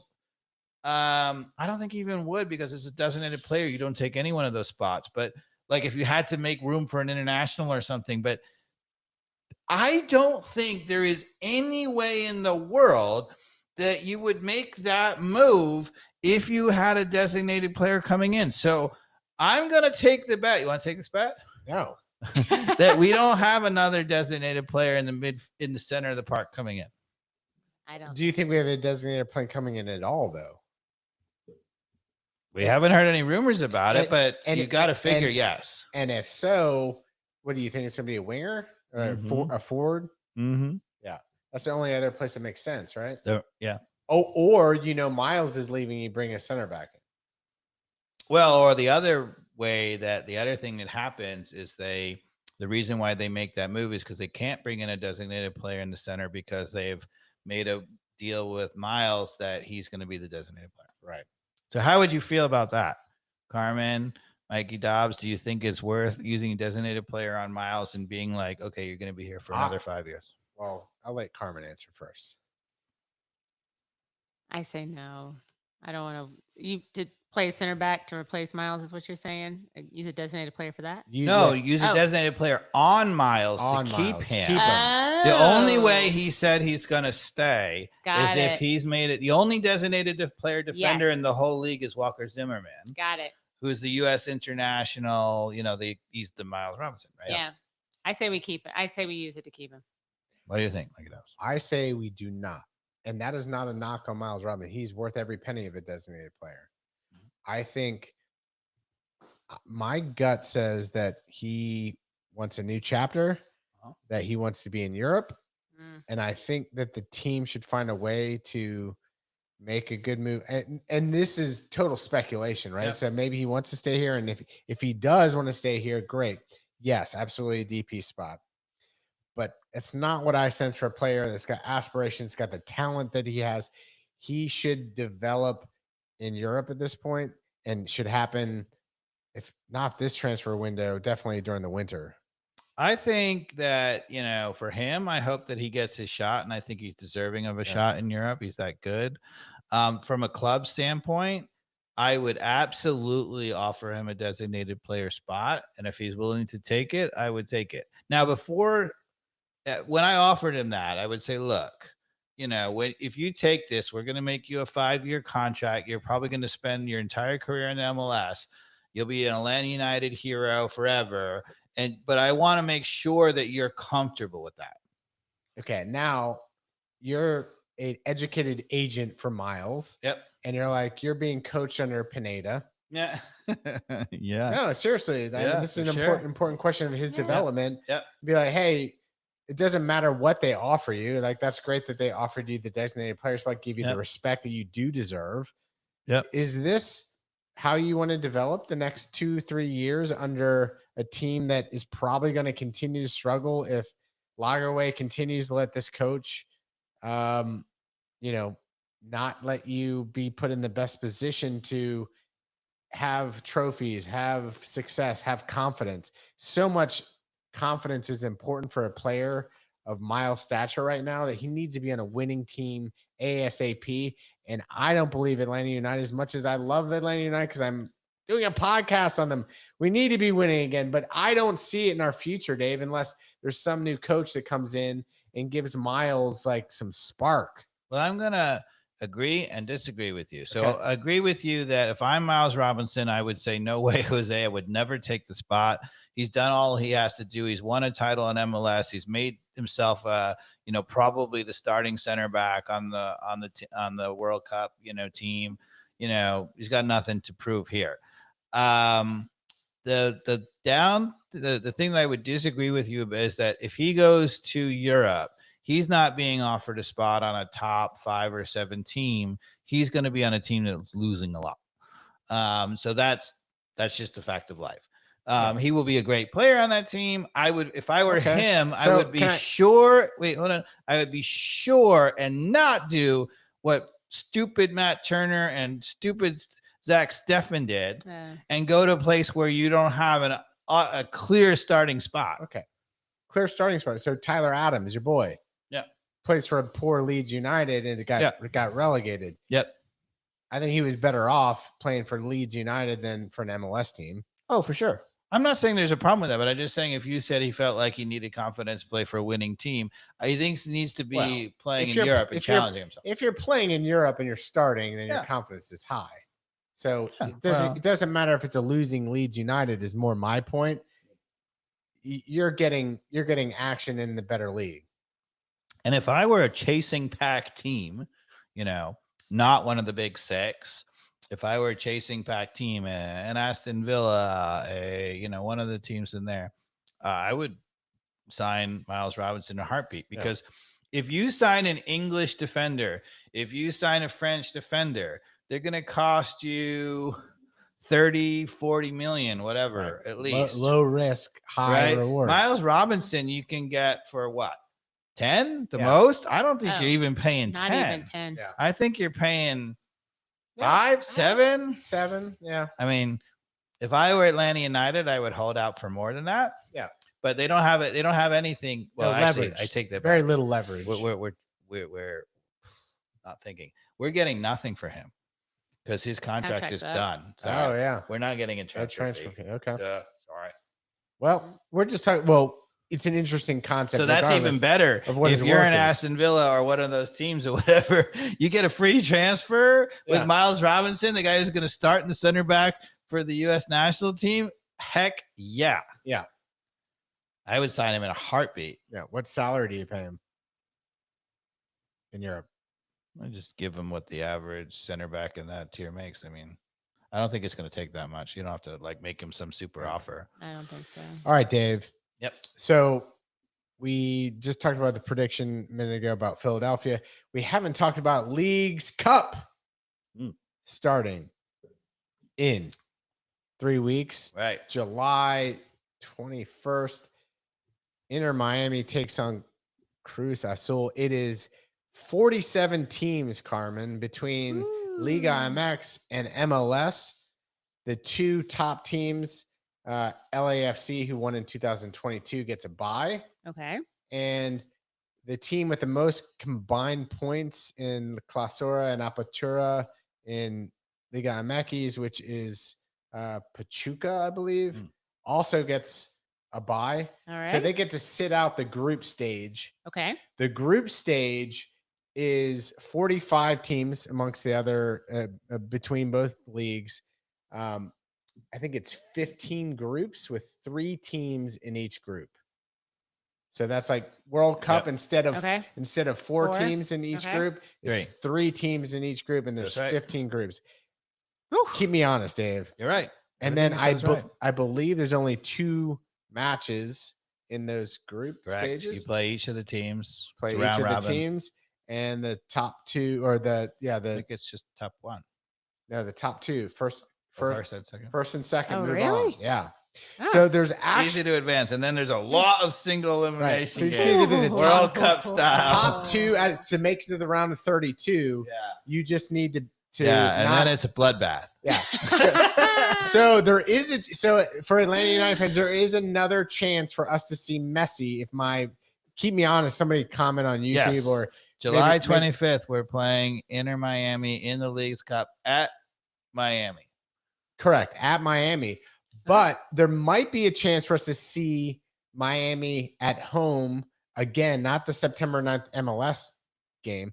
But if I'm right here, if we in Miami advance out of our group against Cruz Azul, then we both kind of jump to the table in the South. Okay. And if Miami and Atlanta win again, we play each other. Now you're stretching it. It's not going to happen. Not going to happen. It's a lot of winning. We got to both finish above Cruz Azul, and then we have to both win the next round. It's not happening. I just want to say that there's a possibility. It's not happening. Not happening. I thought you just meant we were going to get to see Atlanta. But it's awesome I did that research, though, right? Yeah, I was very impressed by that. That was very impressive. And Mikey Dobbs. the other thing I wanted to know is what day is the Gold Cup final? I don't know. What do we need? Gold Cup final? Yeah. Gold Cup final 2023. See how Google's generative AI answers that. Because I'm a part of the Google search experience. What is that? It's like a Chat GPT built into Google, which will be Lord. coming to the mainstream probably end of the summer here. Once I they think test. it's July 26th. Right. July 16th. Sorry. Yes, July So 16th. so that actually means that we will have all of those MLS players from the Gold Cup, including Miles Robinson, back for the Leagues Cup, even if we get to the final, which we may or may not with the squad we have. That's a lot of soccer, people. And on top of all of that, we have the Women's World Cup. Cut to Carmen. Carmen, do you want to comment on the roster? Do you have any things that you loved or not? Nothing that I really loved. It was pretty much expected. There were a few wild cards, A right? few. What DeMello? Is that her Yeah, name? Savannah DeMello, Yeah. who was not really on the radar. I don't Yeah. think she's had a cap for Nope. the U.S. women's national team, Makes the team. and makes the team. You gotta love that. I do love that. I was being sarcastic. I love it. No. I actually love it. No, you do not take it to player to the World Cup who's never been capped. I like it better than like bringing. I know you bring people who've played before for like the experience in the locker room, Their first ever soccer match. and all of that. World I Cup. still love it. I don't know. I think it's exciting. But like, who is it? Kelly O'Hara. Okay. Again. Sonnet, Emily Sonnet. I'm like, I don't know. I just feel like there could have, I don't think we have a chance. I don't think we're going to win it this year. So what do you think about the parachuting in of Julie Ernst? Don't like and it. she's now going to be our starting defensive midfielder for sure. I don't like what else it. are you going to do? Yeah. I mean, I don't like it. I just feel like, God bless her. But, I do feel like she does bring an energy. She does bring experience. But I just don't think, because she's been back maybe 2 months, if that. So, honestly, I would take the person playing in her first one over Julie Ertz coming back. Now, who are they? You said she's only back for 2 months and she's not going to play, and then you want to take the I'll first take- ever player. But at least she's been playing. I She see. has been I see. playing, consistently for a few years, where Julie Ertz has come Right. back from maternity leave. God bless her, like I said, but she's only been playing for 2 months. Okay. Who are the top 4 countries going into the World Cup? Who do we say? England. England. Germany. Yep. Spain. But Spain, a couple of players have refused to play. Oh, that's so right. They're not quite the team. But yeah, those are the big ones. England, Germany, and Spain. Where's Brazil rank in there? They've traditionally been really good, but their squad's not great. Not great this. No. World No. Cup. All right. Because Mm-mm. Brazil refuses to support women. Well, it sounds like there's a lot of struggling. Well, with one more question. Yeah. What do you think about Sauerbrunn being out? It broke my heart. But do you think it's bad for the team? I do. Really? I do, because Sauerbrunn, while I don't like, I said, O'Hara and Sonnet, I'm like, experience in the locker room, but Yeah. there's something about, she was the captain, Yeah. and for her to be out so late in the game, I think does change it up a But bit. I like the other two center backs better. You do? Yeah, I think our Yama Gurma and Yama Gurma is really the other good. Stanford person. Yeah, I think they're better. I think our defense got better. Oh, Not as experienced, not as veteran, but better. Maybe it's just because I love Becky Sauerbrunn. I love her don't for get me wrong, yeah. but she's not young and she's not pacey anymore. She and definitely is not pacey. But I don't think either of our center backs they're remaining a are lot pacier than Sauerbrunn well, at this okay. age. At this age, Okay. they look like Sauerbrunn when she was 10 years ago, which was not pacey but pacey enough. Pacey enough. Okay. Well, So we'll see. I actually think that it's addition by subtraction. I think our center back pairing is better than it was with Sauerbrunn. Okay. That's my hot take. Okay. Julie Ertz, they have to go with her because the defensive midfield, Andy Sullivan's been a disaster. He had 2 years to figure out who a defensive midfielder was and did nothing and couldn't figure it out. It was like, oh, Haran can play there. She doesn't play any defense. Yeah. It was a disaster. Like, why he never thought that, okay, this is a problem. I better at least try some back. For example, you could have had these two playing the center back and Sauerbrunn could have been the defensive midfielder or something like that. Some smart, good in the tackle. Like, at least I would have tried that kind of thing. Yeah. Now, what do you say? All he said was that I totally failed. And so I went back with Julie Ernst. So in case you don't know out there, Julie Ernst had a baby. Yeah. And she hasn't played soccer for 2 years. Oof.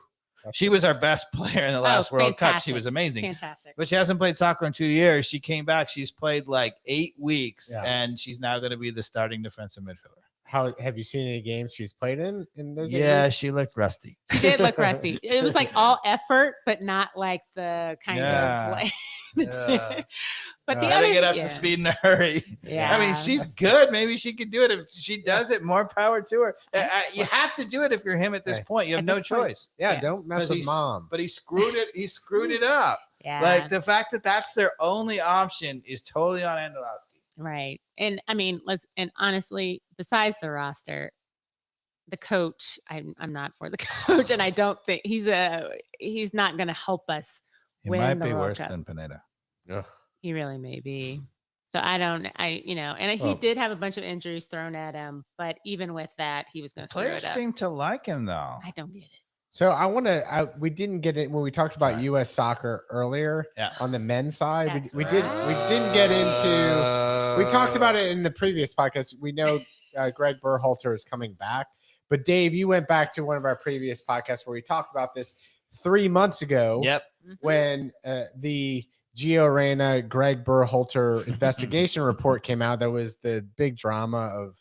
We're talking about it all, people. Yeah, we're gonna Let's keep just going. Go. Everything. Keep going. We're gonna keep going, but no, I went back and watched I sat here and I said there is 0.01% chance that Greg Berhalter is going to get the job. It makes no sense right now because even though, like, I agree, like I felt like he did nothing wrong in terms of not having an opportunity to get rehired. He had a decent World Cup. Wasn't amazing, but it was decent.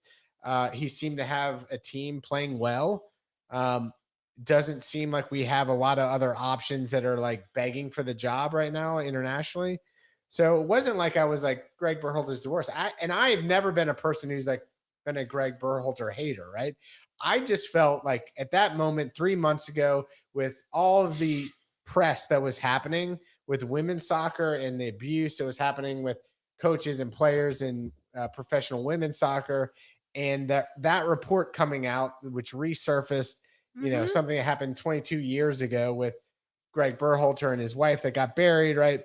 It was just too messy, right? And we talked about it. And Dave said, after I said 0.0% chance, Dave said, he leaned back and said, I got to disagree with you, Mike. He said, I think it's 50-50. And then he actually went further on to say, you know what? I would say that it's actually more probable He did. Yep. than it is 50-50. I said U.S. soccer is so bad that Yeah. I think they would probably do Probably, that. and I said, no way, Dave. I no said way. no way too. Both of us were like, Carmen, no. Carmen flipped But- out. Was like, no. I was like, no way. But if you watch the podcast, we're all kind of saying that a little bit in jest, knowing Yep. how backwards the Fair. system is. And so it all happened, right? So he's back, right? He's Berhalter's So back.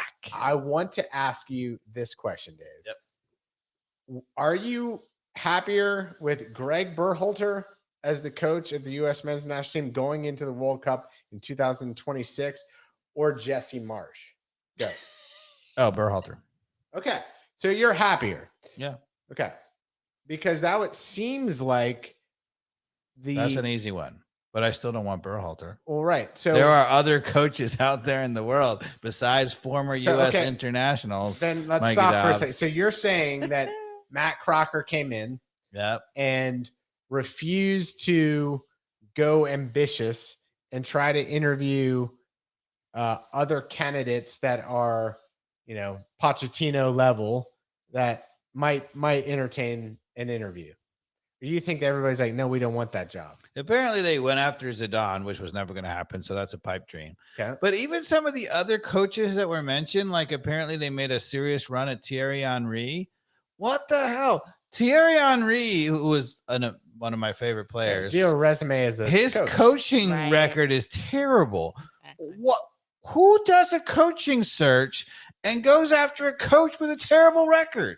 Now, Zidane has an amazing cup record, an amazing record overall. So, Zidane would be great. But no way Zidane was coming, and he turned it down right away.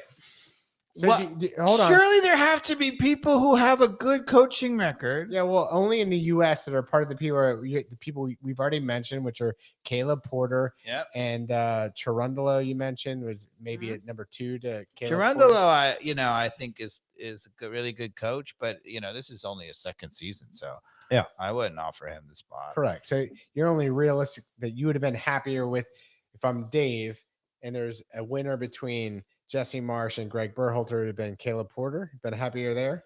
Sure. Okay. Absolutely.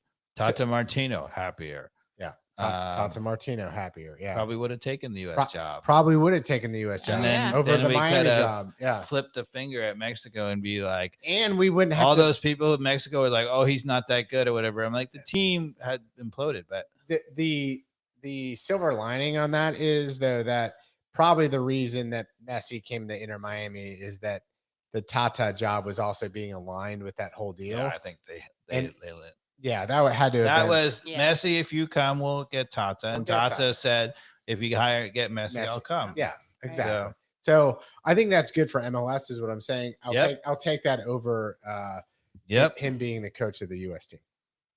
I mean, Better for unfortunately, the top coaches in MLS are the ones that I think would be great candidates are so young. Cherundolo and Pat Noonan in Cincinnati, who's just been lights out as a coach. Yeah. I mean, this is his second season. They had never been in the playoffs, right? His first season, they were finished, fifth and make the playoffs. And his second season, he has them in first place. Impressive. I mean, come on. That's coaching. Yeah. And anybody who says to me that it's all about the players and it has nothing to do with the coach, what? So suddenly the same Cincinnati players are like way better? Brandon Vasquez. Yeah, but they had Brandon Vasquez the year before when they finished out of the playoffs too. I know. That's what I'm saying. I'm calling your It's correctness. coaching. The only other coach who's done it for a while in the U.S. is Jim Curtin at Philadelphia. I would have been happier with him, even though I feel like he has this gimmicky system of whatever, and it's not necessarily best suited to the players or whatever. I would still have hired him over Jesse Marsh and Berhalter. Yep, I wouldn't have taken him over Berhalter. Yeah, I would have. Yeah, So Berhalter don't you totally effed up some qualifiers. I mean, epically effed them up. Yeah. We went up over the starting lineup that he decided to go with in the Do you one think he's that really learning blew. though? No, You don't. Okay. no, he's arrogant as hell, and he's never going to learn about anything. He doesn't learn from his mistakes at all. Do you think coaches are arrogant? Most of them are, of course. You like that? Hey, he wanted to do this whole episode on me proving that I was wrong, Carmen, on the Greg Berhalter thing. Yeah. You like that? Yeah. Shebang. No, but you have to be good. Yeah, you have to have a lot of confidence to be good. Yeah. But arrogant to the point where you not learn from your mistakes? No. Yeah. I mean, you got to, if things aren't going well, you have to, Right. switch something up. So I think that Berhalter did really poorly with some of his qualifying things. Now, to be fair, on the flip side, he did beat Mexico a few times in a row. He's done pretty well. It worries me. One of the most important reasons why, so coaching wise, we got in the World Cup, we got out of our group. It was okay. I mean, he got absolutely completely out coached in the Dutch match. Yeah. Right. So that doesn't bode well. I And you're mean- like, look, can we do better? Like, so that's one problem. And then on top of that, the whole Gio Reyna thing, which is just baggage. I'm not saying it's his fault, Yeah. but it is now baggage now. What I feel about Berhalter, I think Berhalter, wait for it, is a very just above average coach. He's a good coach. But can we do better? I don't know that we can. So that's the question. That's the question. We But don't- his MLS record for Apparently dragging second interim coach to drag on the search. Matt Crocker, the new outsider from England, didn't think we could do well, better. for example, Greg Berhalter was the Columbus Crew coach for years. They never got close to winning the title, right? After he leaves, 2 years after he leaves, Caleb Porter becomes the Columbus coach and wins the title at the same club.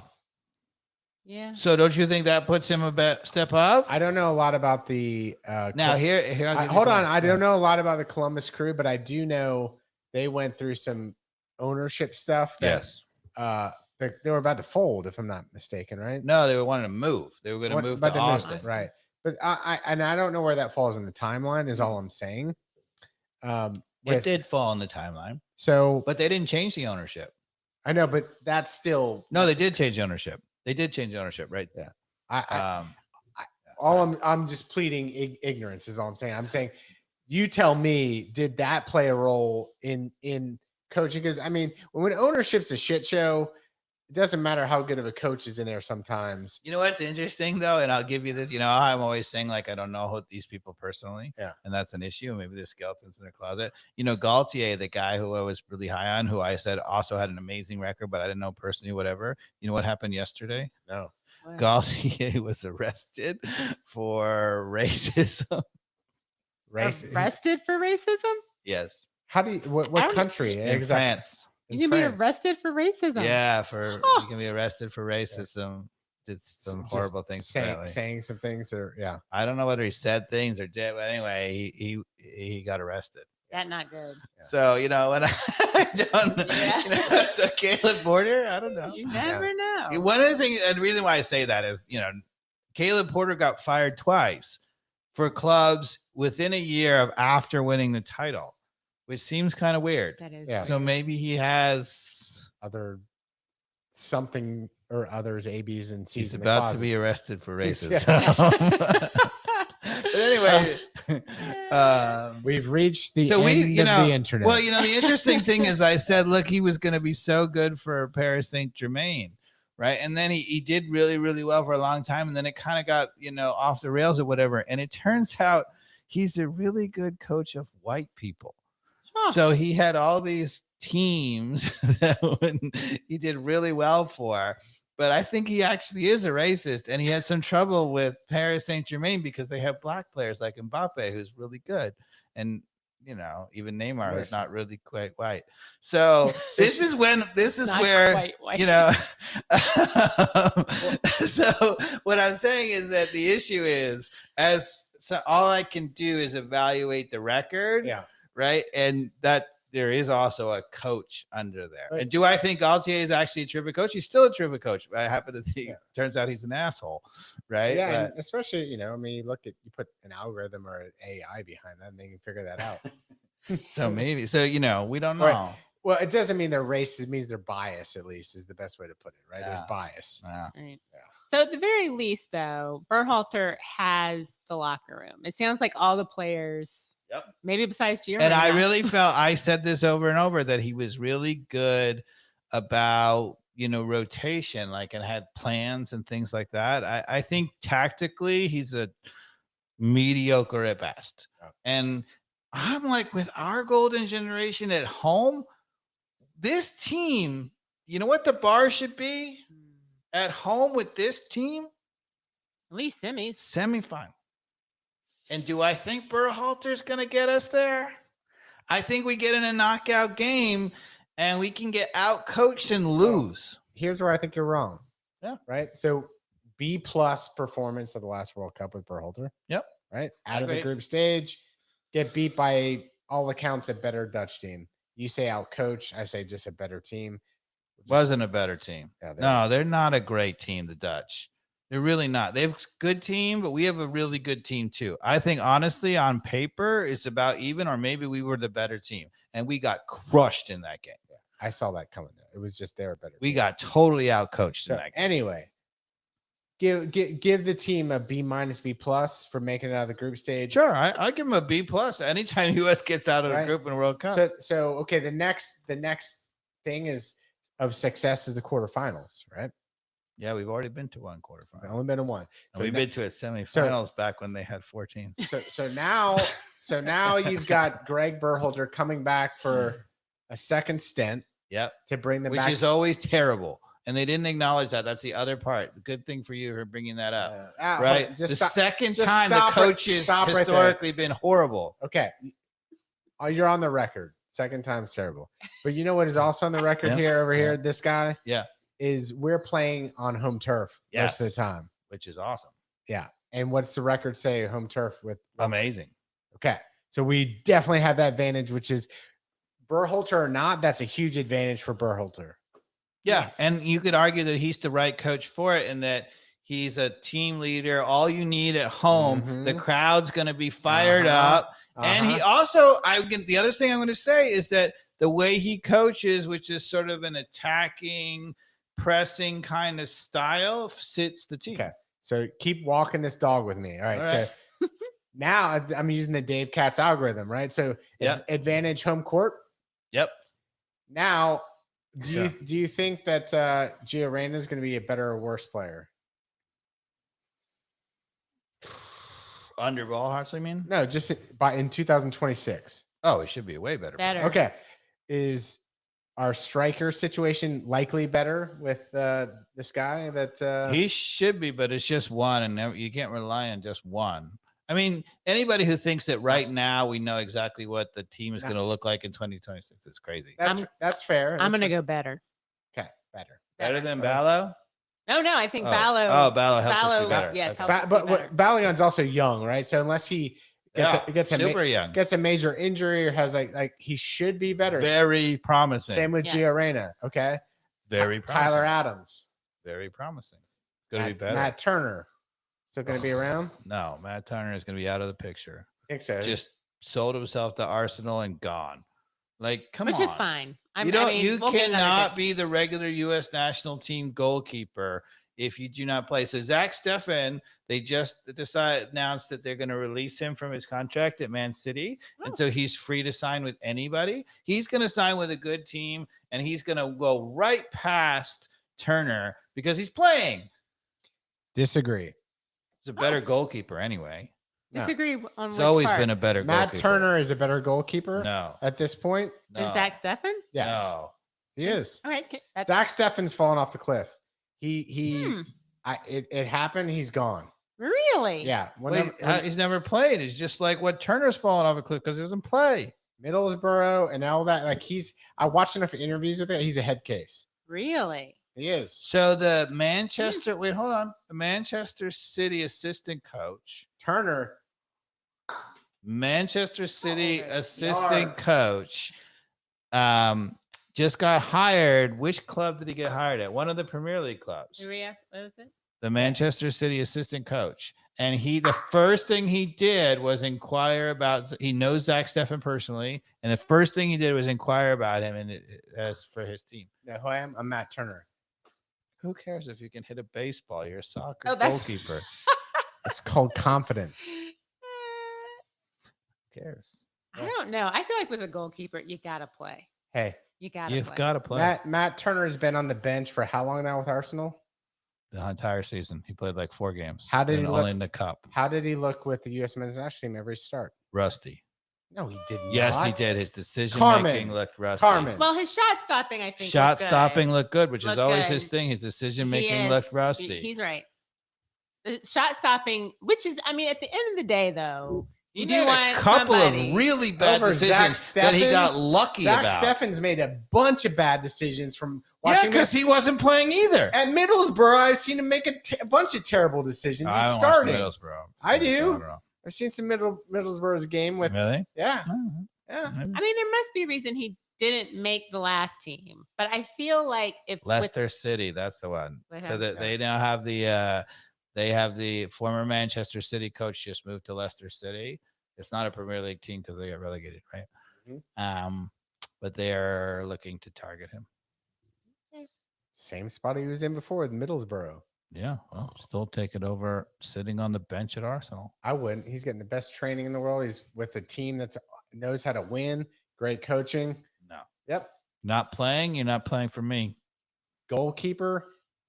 Fresh. Yeah, goalkeeper. Healthy. No, goalkeeper's even worse No, because goalkeepers even more Disagree. than other players. Goalkeeper, all they need is 5 games in a row to get those little rusty things out, and then you'll stop complaining about the crap that you're complaining about. He's a shot stopper. He's a gamer. Give him 5 games in a row, and he'll be ready to go, Dave. I think he's a great Healthy. goalkeeper, but he's not a great goalkeeper not playing.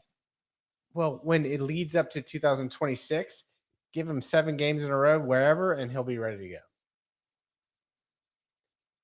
I am right on this one, Carmen. I'll go. I mean, The bet, which is not, I mean, we'll never remember this at that time. The bet is Matt Turner the starting goalkeeper at the World Cup in the U.S. Or Zach Steffen? What are you saying? No. If he's not with Zach Steffen, who the alternative? If he's not the starter at Arsenal. No, we're talking about Zach Steffen and Turner here, and you're saying Steffen's better. I'm just saying. Right now. Here's the bet. The starting goalkeeper for the World Cup in the U.S. is going to be a goalkeeper who is starting with his club. That's likely, yeah. And I would yeah. that's highly likely. But I would also say that And is Matt Turner going to play for his club next year?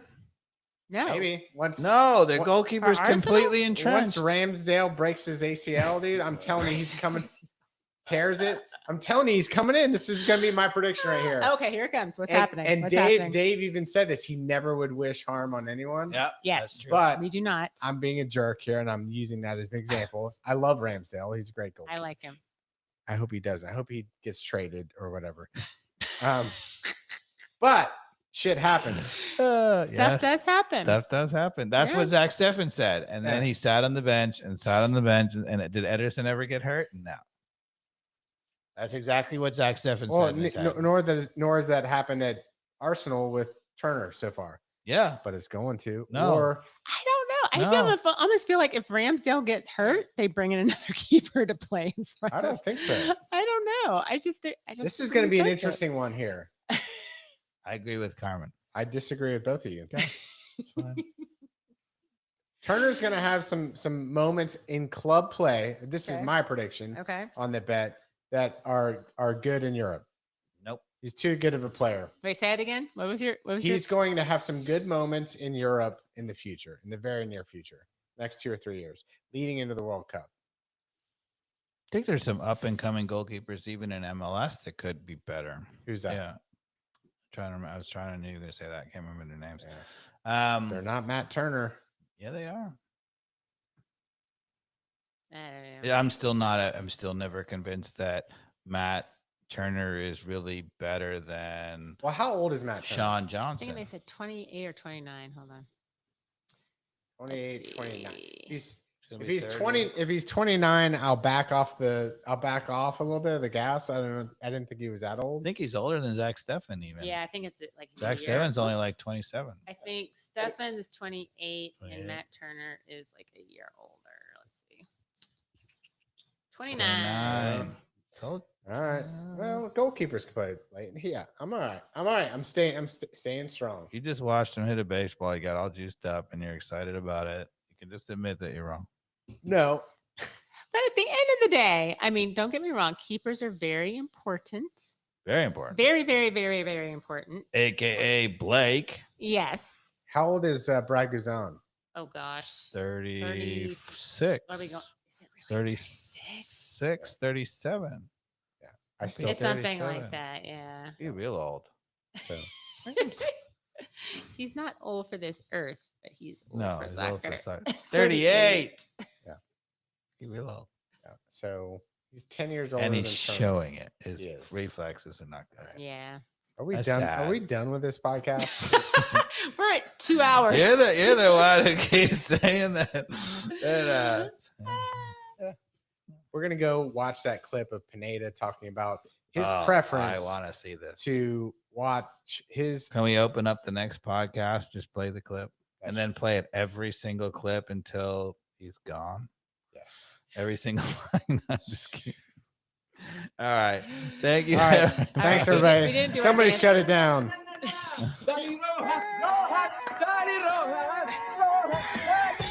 Have a good 4th of July, everybody. Yeah. Stay Happy safe. birthday, America. Don't breathe in too much of that Canadian smoke. It'll make you loopy.